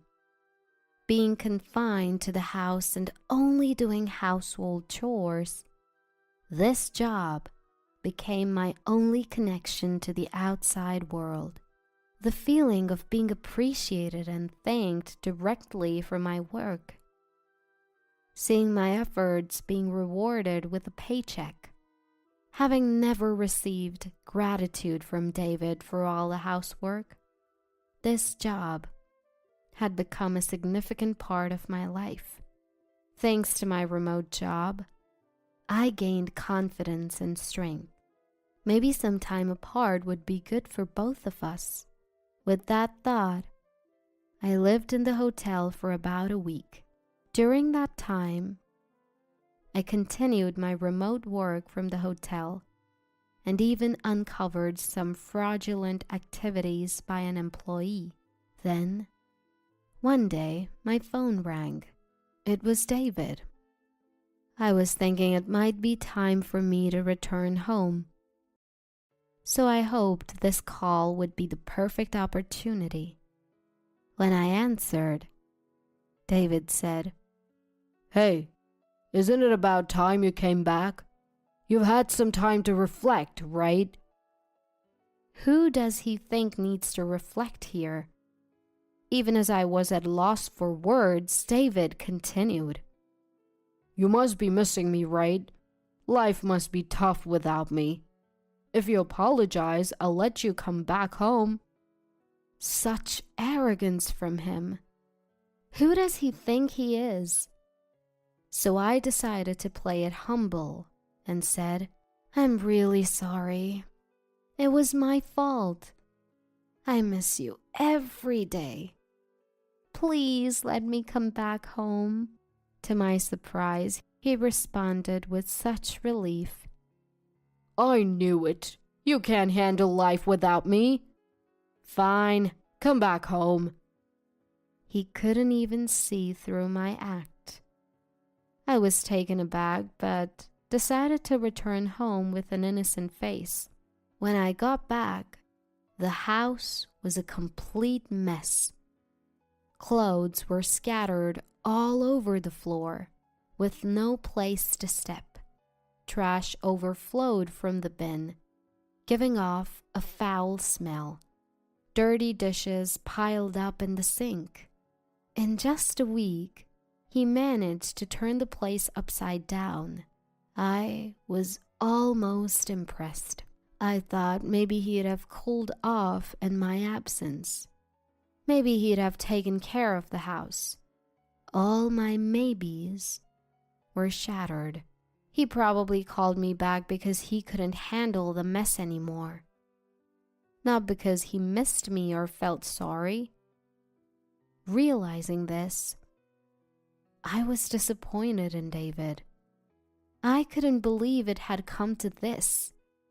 I was once again disappointed by David's carelessness. But in a way, I was grateful, because it gave me the push I needed to do what I had planned for David without any hesitation. For about a month, I acted as if nothing was wrong at home.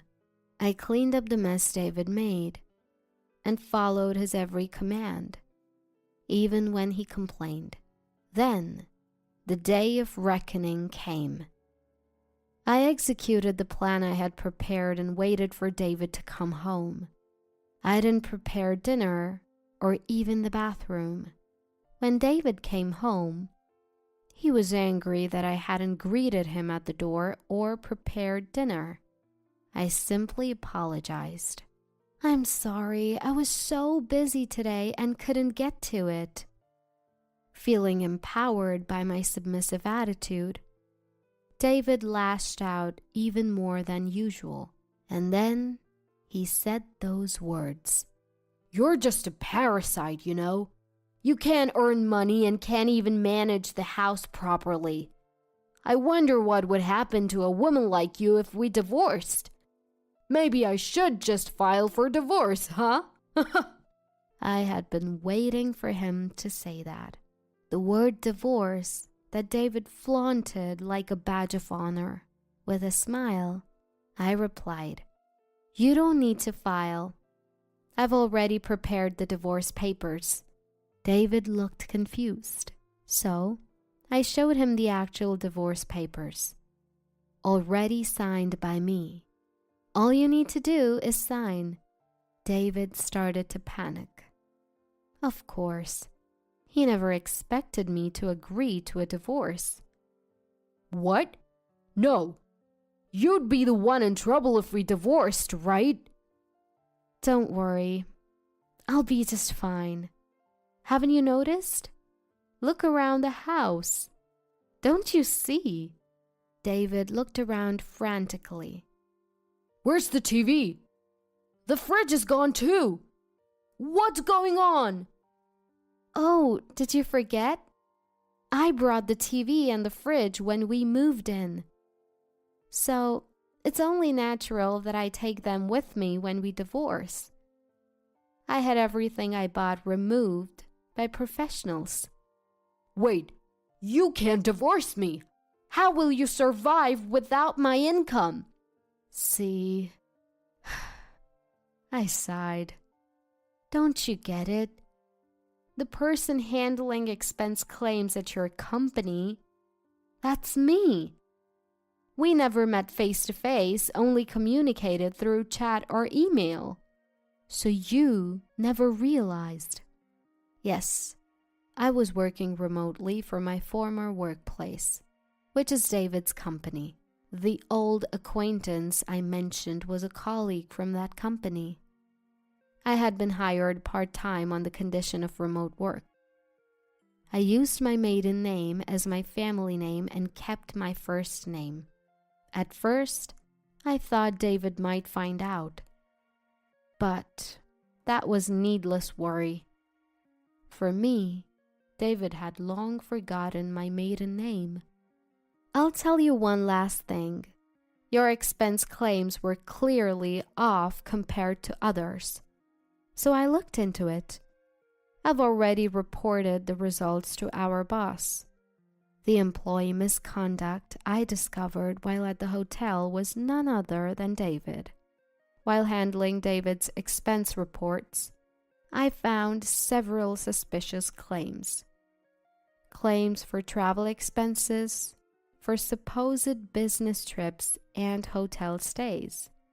But as his wife, I knew David was home on those days. David was trying to embezzle money by claiming fake business trips. He probably thought he'd gotten away with it.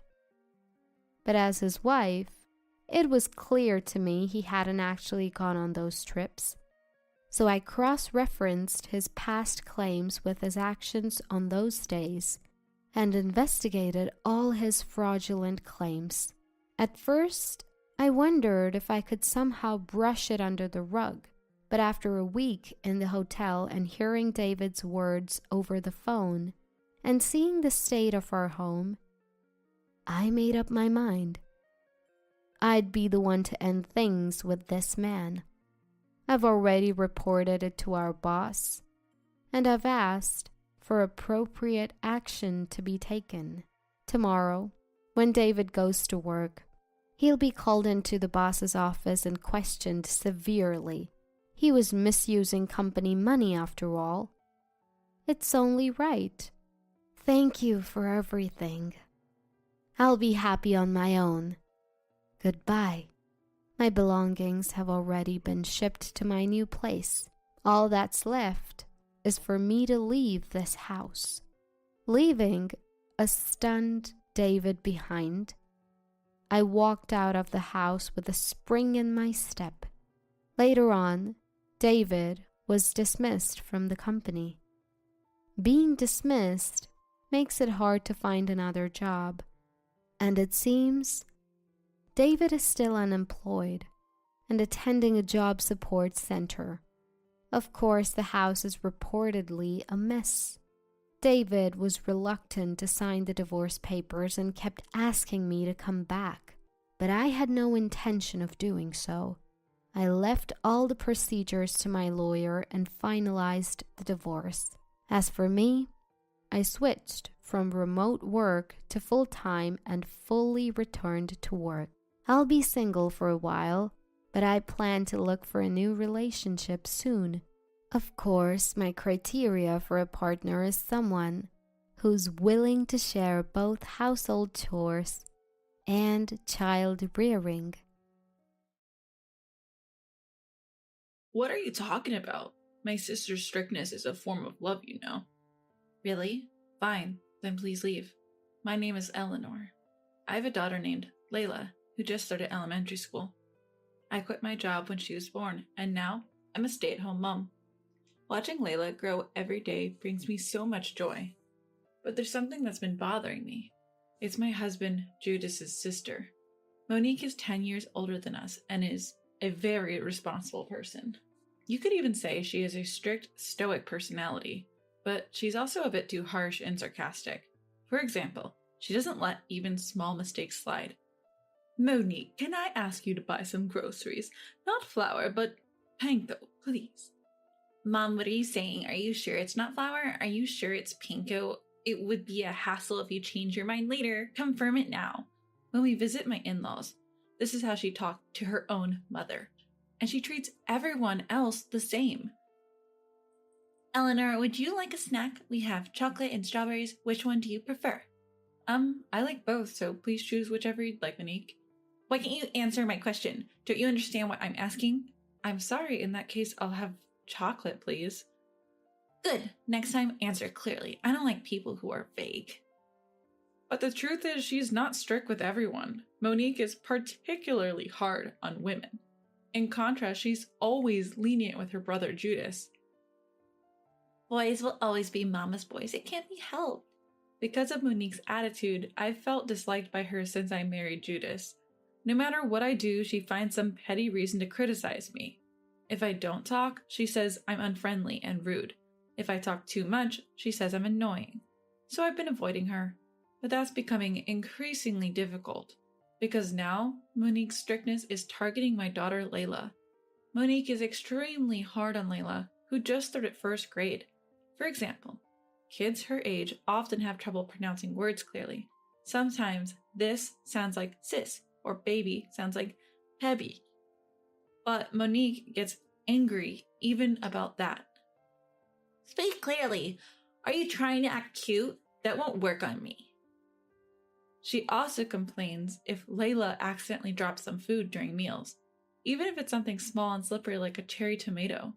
Can't you eat properly? Kids like you shouldn't be sitting at the table. Why don't you eat on the floor? And she gets angry if Layla raises her voice a little while watching her favorite cartoons. Keep it down. Think about others. Because of this, Layla also seems to be uncomfortable around Monique. Layla doesn't want to see Auntie, she once told me. I considered Layla's feelings and tried to keep some distance from Monique, but Monique would just show up at our house uninvited.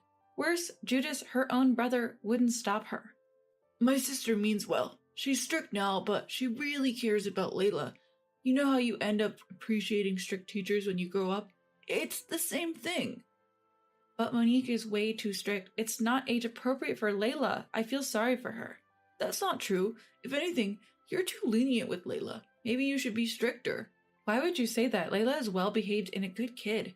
Is she? If my sister gets mad at her, she must be doing something really wrong.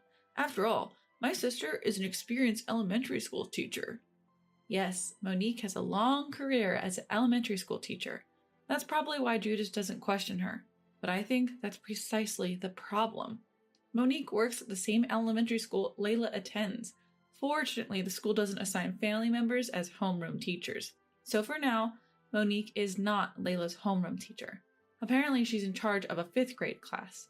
So she shouldn't have any reason to interact with Layla. But that's not how Monique operates. Even at school, if she sees Layla, she scolds her just like she does at home. She'll come from the end of the hallway to yell about trivial things.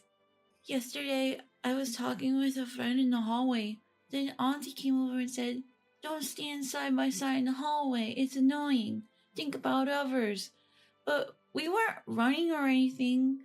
We were just talking quietly. There were other kids making more noise. Monique always singles out Layla like this. As a result, Layla has started to dislike going to school. It seems her friends are avoiding her too. I like Layla, but when she's around, that scary teacher comes, so I don't want to be with her at school. Hearing this makes Layla even sadder. At this point, I can't stay silent as a mother.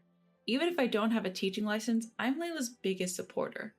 The next time Monique came over, invited by Judas, I confronted her, and she confirmed that what Layla said was true. It can't be helped, can it? Young kids have bad manners. It's a teacher's job to correct that, and you're too overprotective, Eleanor. But Layla told me there were other kids making noise too. Oh, did she? I don't remember. But I have to be strict with family, you know. Way to go, sis. Judas, stay out of this. Monique, isn't this an abuse of authority? Layla is suffering too much. That's not true. I'm a teacher. I'm right. I have to be right. As expected, Monique isn't willing to listen. She even made a threatening comment to Layla.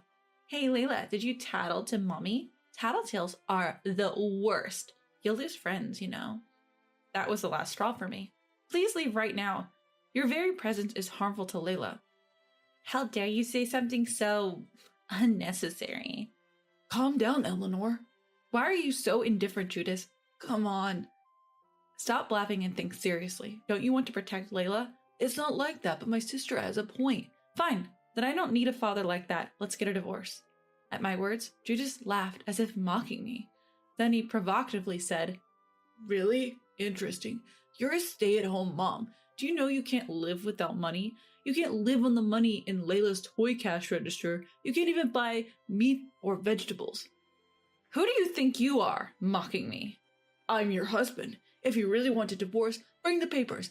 I'll sign them right away. Judas probably thinks I can't really go through with a divorce. He said it with a smug face. But I didn't bring up divorce on a whim. I took out the divorce papers from a drawer. All right, will you sign and stamp this? You said you'd divorce me right away, right? Hurry up. What? Wait, this is a joke, right? Why do you have this? I was giving you one last chance. I wanted to see if you would protect Layla from Monique. But if you won't stand up for her, Layla doesn't need a father like that. Let's divorce.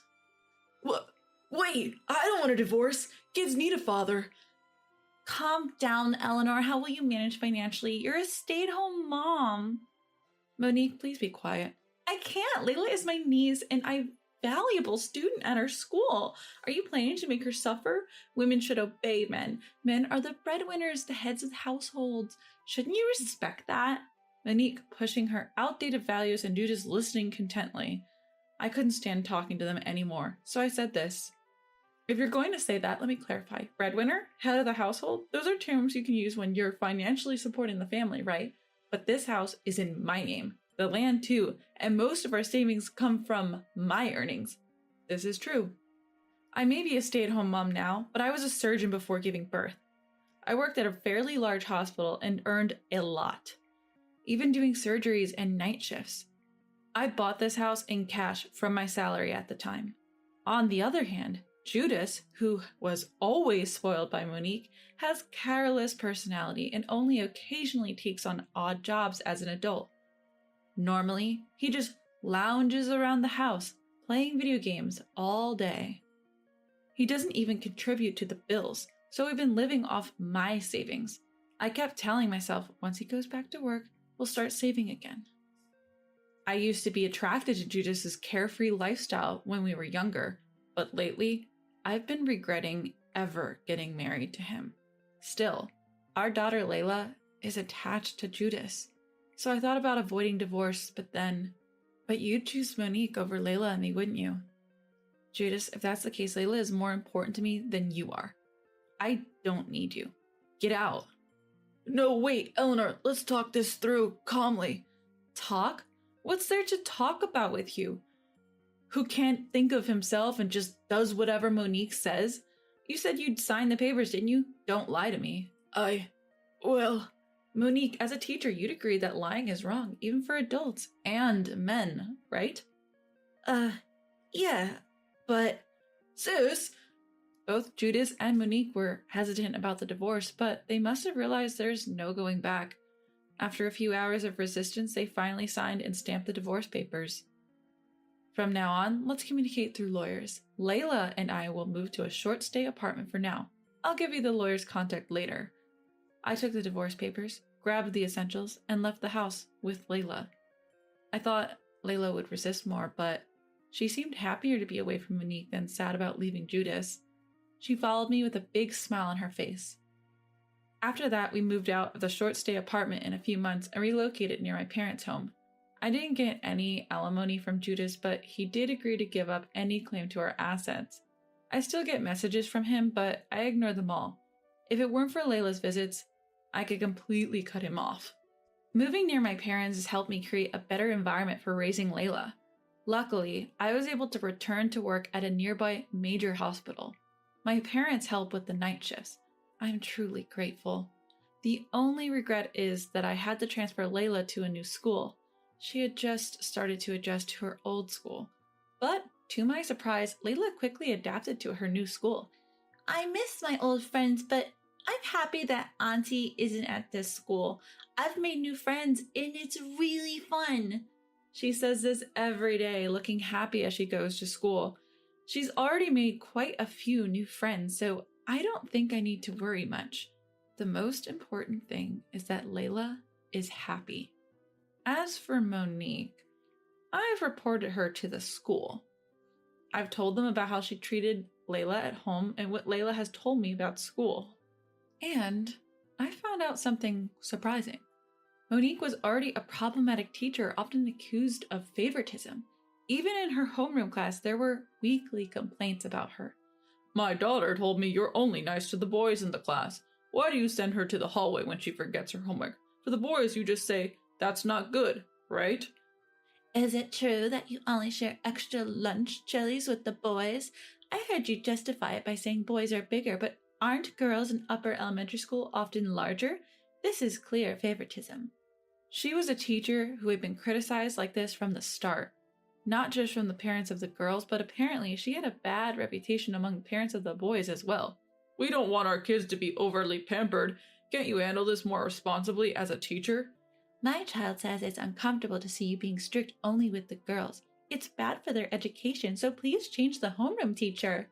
Because she was this kind of teacher, it seems she won't be the homeroom teacher for the 6th grade next year. I heard she's expected to be transferred when the time comes. Of course, life seems tough for Judas too, now that we're divorced and he has no income. He says weird things during our scheduled visits.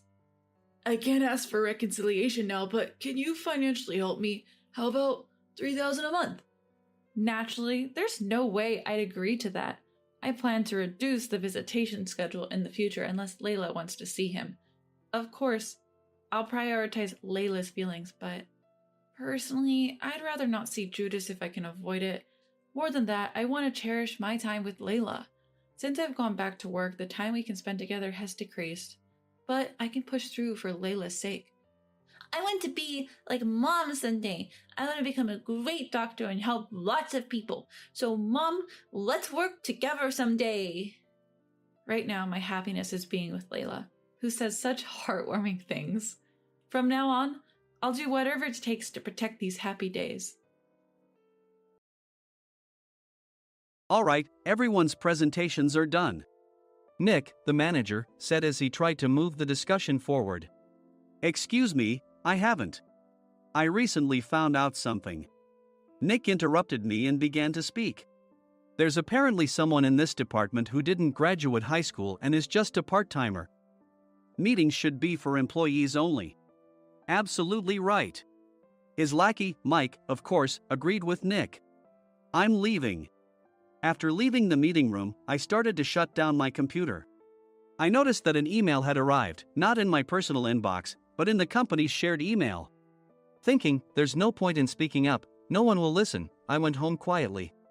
The next day, I heard a commotion from Nick's desk. He was staring at his computer screen, his face pale. Nick? Is something wrong? Mike looked at the screen with him. And he turned even paler than Nick. Why is he so angry? Knowing the reason for Mike's distress, I thought to myself, serves them right. My name is Adam. My mother passed away when I was in the 9th grade, and I was raised by my father. Well, you could hardly call it being raised. After my mother passed, my father changed. He drowned his sorrows in alcohol, and though he still went to work, he squandered our living expenses on horse racing. Because of that, I had to start working part-time as soon as I entered high school. Every month, I went to the convenience store with bills in hand that couldn't be auto-deducted from my father's account. Even though I endured it because I didn't want to be alone, I reached my limit in my 2nd year of high school and dropped out. I found a live-in job at a distant inn. Thank you for everything. The day I left home, my father, still staring at the TV, spoke. Take care. That was our last conversation. Back then, 18 wasn't the age of majority, so I needed my father's permission to work, and I couldn't hide my place of employment. Yet, my father never visited me even once. I kept working just to survive, and before I knew it, I was 42.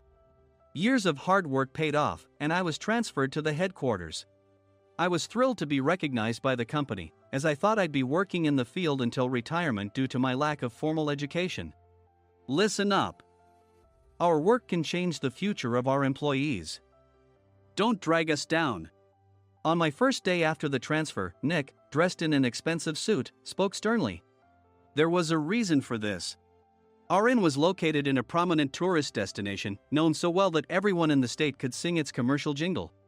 At its peak, we had 5 locations within the state. But that was long ago. Due to financial difficulties and aging facilities, only the place where I had worked for many years and the original establishment remained. I was prepared to lose my job anytime, but now there was a glimmer of hope. With the rise of social media, the tourist area where the inn was located started gaining attention again. Depending on how hard the sales department, where I was transferred, worked, we could either thrive or be forced to give up this prime location to the new hotel chains continuously popping up. For Nick, who had switched careers from another industry to strengthen our sales, this was a battle he couldn't afford to lose. I understood why he had to be strict. I will do my best. Nick sneered at my enthusiastic declaration. Did you not hear what I said? I'm sorry. I thought I was listening carefully. Out of habit from years of customer service, I apologized reflexively, though I had no idea what had offended him. Someone was watching me with a smirk. In this department, there are those who are expected to excel and those who have been shoved here because they have nowhere else to go. You are the latter.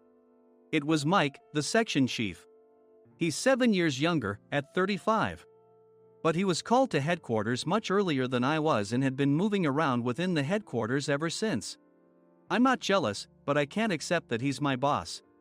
Graduating from a prestigious university, he has an unusually high pride and caused many problems as a newbie, making things very difficult for me when I was the front desk leader. When I found out Mike was transferred to the sales department a month before me, I was disheartened. Mike is right. With just a middle school diploma, there's not much you can do. Don't even think about achieving results. As if I didn't exist, Nick remarked, "I'm thirsty." Mike eagerly ran to the coffee maker. It seems Mike is Nick's lackey. I regretted being happy about my transfer to headquarters, wishing I had stayed on site forever. Send a direct mail to every company on this list by the end of the day. Nick only assigned me tasks that even a new graduate could handle. What? There are over 1,000 companies. You want me to send to all of them by today? Yes, if you and your fellow misfits split the work, even those with nowhere else to go should finish by today. I glanced at the employees typing away expressionlessly. They were worn out from customer service, only thinking about leaving on time, or were women reassigned after having children, with zero motivation for work. Even Sam, a new graduate from the same university as Mike, who was supposed to be among the expected achievers, had no enthusiasm for the job, having joined the company wanting to do customer service. "I don't care what they say, I plan to quit any time," he said. Only Nick and Mike were highly motivated, making all the decisions between the two of them. I originally only wanted to work at the inn to survive and had no particular attachment to this job. I swallowed my words, thinking I had no right to reprimand them. About a month after the transfer, Nick told us with a frustrated look, "To commemorate the 50th anniversary, we've decided to create a plan exclusive for one group per day." Originally, Mike and I were supposed to come up with it, but our president, Mr. Thompson, insists on hearing everyone's opinions. "So, you all get a chance." As Nick explained, Mike began handing out prints. "Make sure not to embarrass Nick. If your ideas are half-baked, you'll have to redo them." It seemed that they had printed his handwritten notes by Mr. Thompson, which included several questions and a section for free responses. It made sense why Nick had to seek our input, given that all responses had to be submitted to Mr. Thompson. We were given a week to think about it, and a meeting was scheduled to compile our ideas. My plan is to let guests enjoy both the old and modern America. Nick began the presentations. Guests would watch a master confectioner at a nearby traditional sweet shop make sweets in front of them. The welcome drink would be premium tea in a bottle. Nick's plan was certainly attractive. After his presentation, Nick called on us to present in the order we were seated. Just as I stood up for my turn. "All right, everyone's presentations are done." "Excuse me, I haven't. I recently found out something." Nick interrupted me. "There's someone in this department who didn't graduate high school and is just a part-timer." He was likely talking about me. I joined the company as a part-timer and was made a full-time employee when I turned 20. That was 20 years ago, so Nick and Mike probably had no chance to know until recently. Meetings should be for employees only. Absolutely right. After that, Nick kept creating opportunities to solicit everyone's opinions, purposefully excluding me from speaking. The meeting unexpectedly heated up and went past the scheduled end time. A few people asked to leave, and the discussion continued with the remaining few. "Still here?" Normally, you'd leave in that situation. Though I had no attachment to the job initially, hearing kind words from customers made me want to make them happier. For someone like me, with nowhere to go, the inn was my home and customer service was my life. I felt pathetic about my current self. "I'm leaving." I left the conference room and started shutting down my computer. I noticed an email had arrived, not in my personal inbox, but in the company's shared email. Thinking no one would listen to what I had to say anyway, I quietly went home. The next day, while preparing the DM as instructed, I heard a commotion from Nick's desk. In his haste to stand up, he hit his knee on the desk. He stared at his computer screen, his face pale. "Nick! What's wrong?" Mike, thinking he should be the first to rush over, approached Nick while still wearing his coat. He peered at the screen with Nick. And he turned even paler than Nick. "Why is he so angry?" Who is responsible for this company? Nick, more irritated than ever, asked, and Mike answered without checking. Probably Sam. Sam wasn't there because he was attending a morning training session for new hires. Nick gave up on getting angry and returned his gaze to the screen. They were looking at an email that arrived right after the end of the working day yesterday. Apparently, no one, including me, had checked it before leaving. The email was from a large company that used us for their annual employee trips. The president and executives of that company also frequently used our services personally.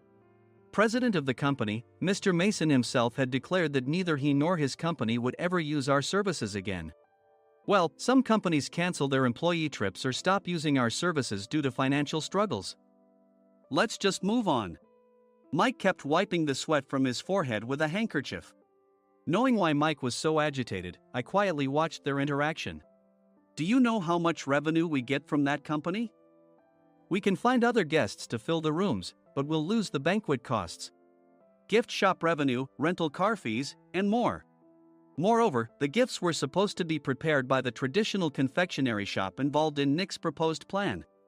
If it's known that we incurred such a huge loss at this critical time, Nick's position in the company would be jeopardized. Nick took a deep breath, seemingly trying to calm himself.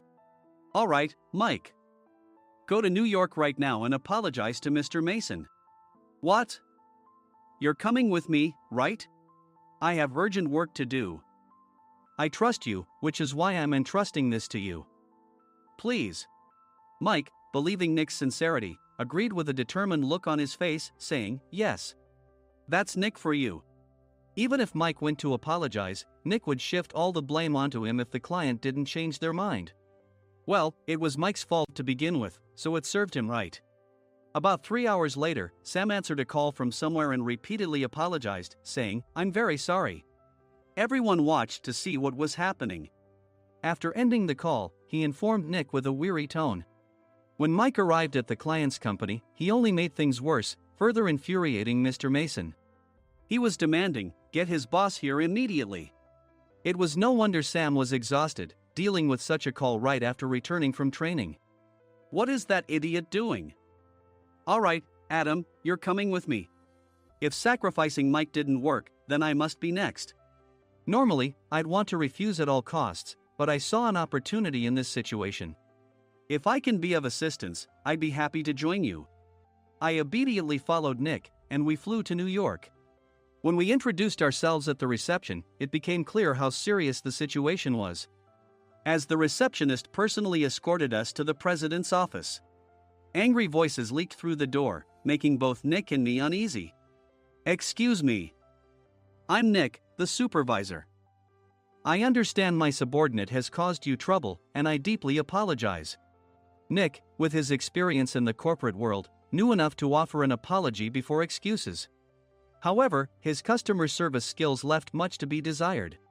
I sighed as I saw Mike trembling like a small dog in the corner of the room. What kind of training are you giving your subordinates? Mr. Mason glared at Nick with a red face. The intensity of his gaze made even Nick take a step back.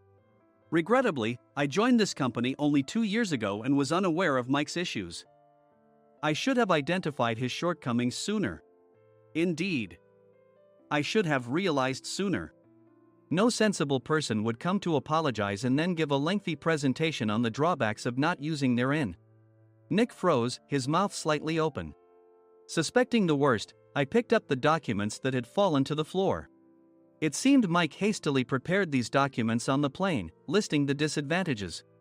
Disadvantage 1: if you change the venue for the company trip, employees might suspect it's for cost-cutting reasons, leading to a negative impression. Reading it aloud half-jokingly, Nick snatched the papers from my hand and checked the contents with a furious expression. Among the stack of documents was a receipt from a nearby convenience store's copy machine. I felt a pang of dread, hoping he hadn't shown the receipt as well. What do you think he said when I asked what kind of nerve he had to do this? I'm very sorry. Faced with the dire situation, Nick must have thought there was nothing left to do but apologize. In a voice smaller than I'd ever heard from him, he uttered words of apology. He said, I'm a Harvard graduate. I don't believe I said anything wrong. Mike. What have you done? Forgetting his plan to pin the blame on Mike, Nick yelled loudly, even in front of Mr. Mason. I didn't do anything wrong. You're still saying that? Look at him. Mike pointed at me with a shaking hand. I was assigned to headquarters in my 20s and now I'm a section chief. This guy only made it to headquarters at 42. Everything I've done proves I was right. So why are we losing the contract? Having said his piece, Mike collapsed to the floor. Of course. You were sent there because you had nowhere else to go. Mike never expected to hear such words from someone he looked down upon. He lunged at me, and Nick hurriedly stepped in to stop him. Mr. Thompson told me Mike is a quick thinker, and to take good care of him. There's no way he was pushed aside. Don't make things worse here.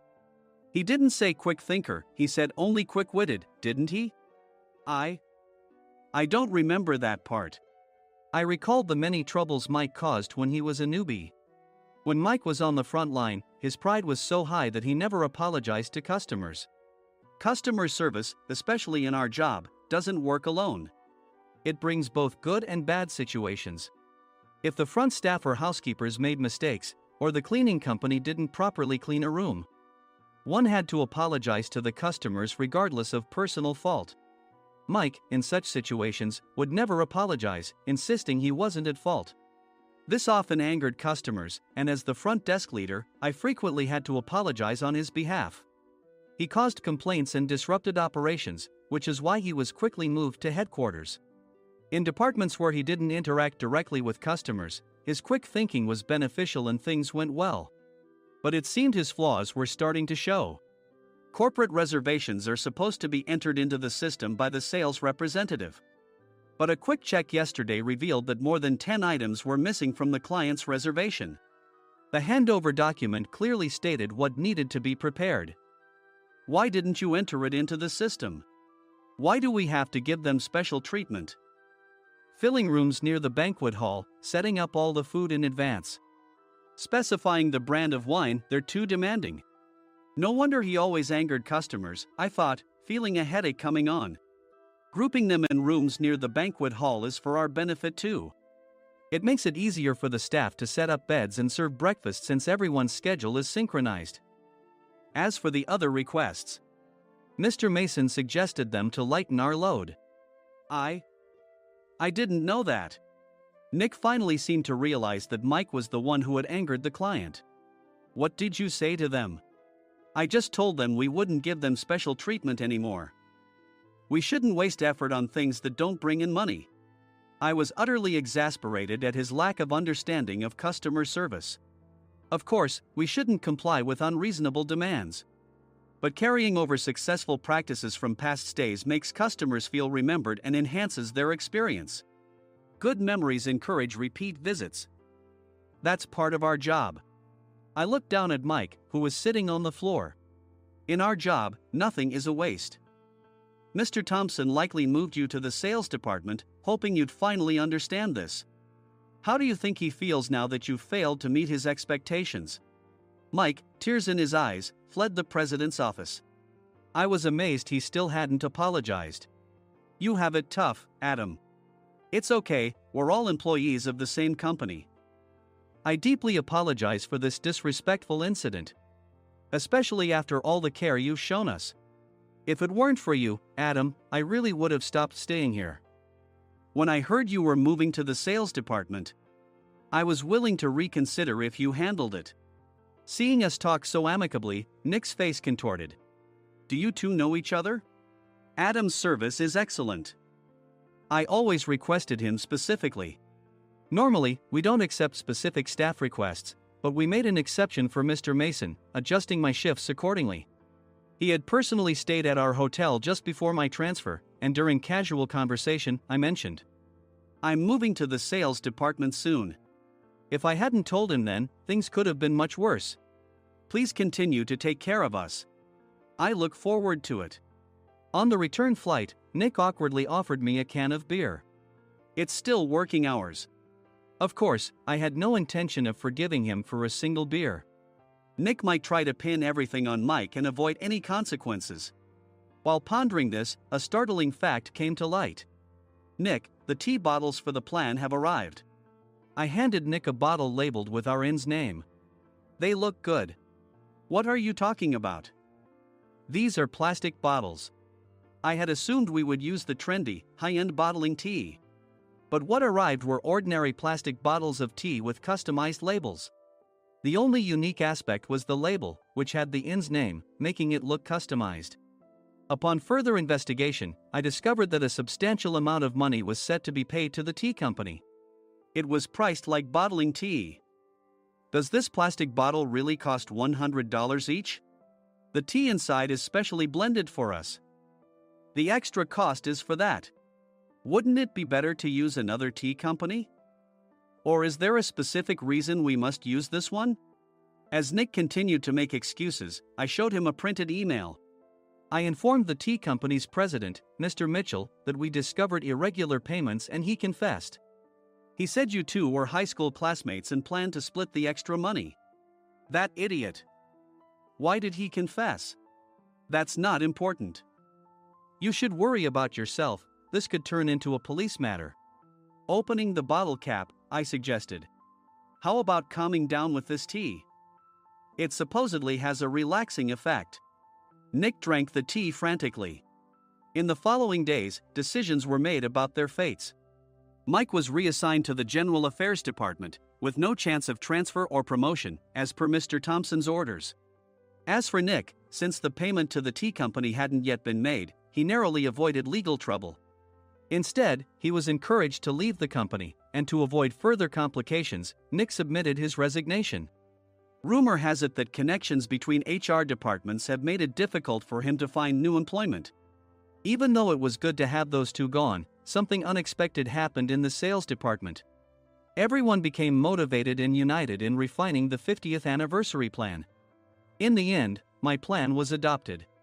We collaborated with the Tourist Information Center to provide personalized guides. The plan, tailored to the number of guests, was truly special for the 50th anniversary.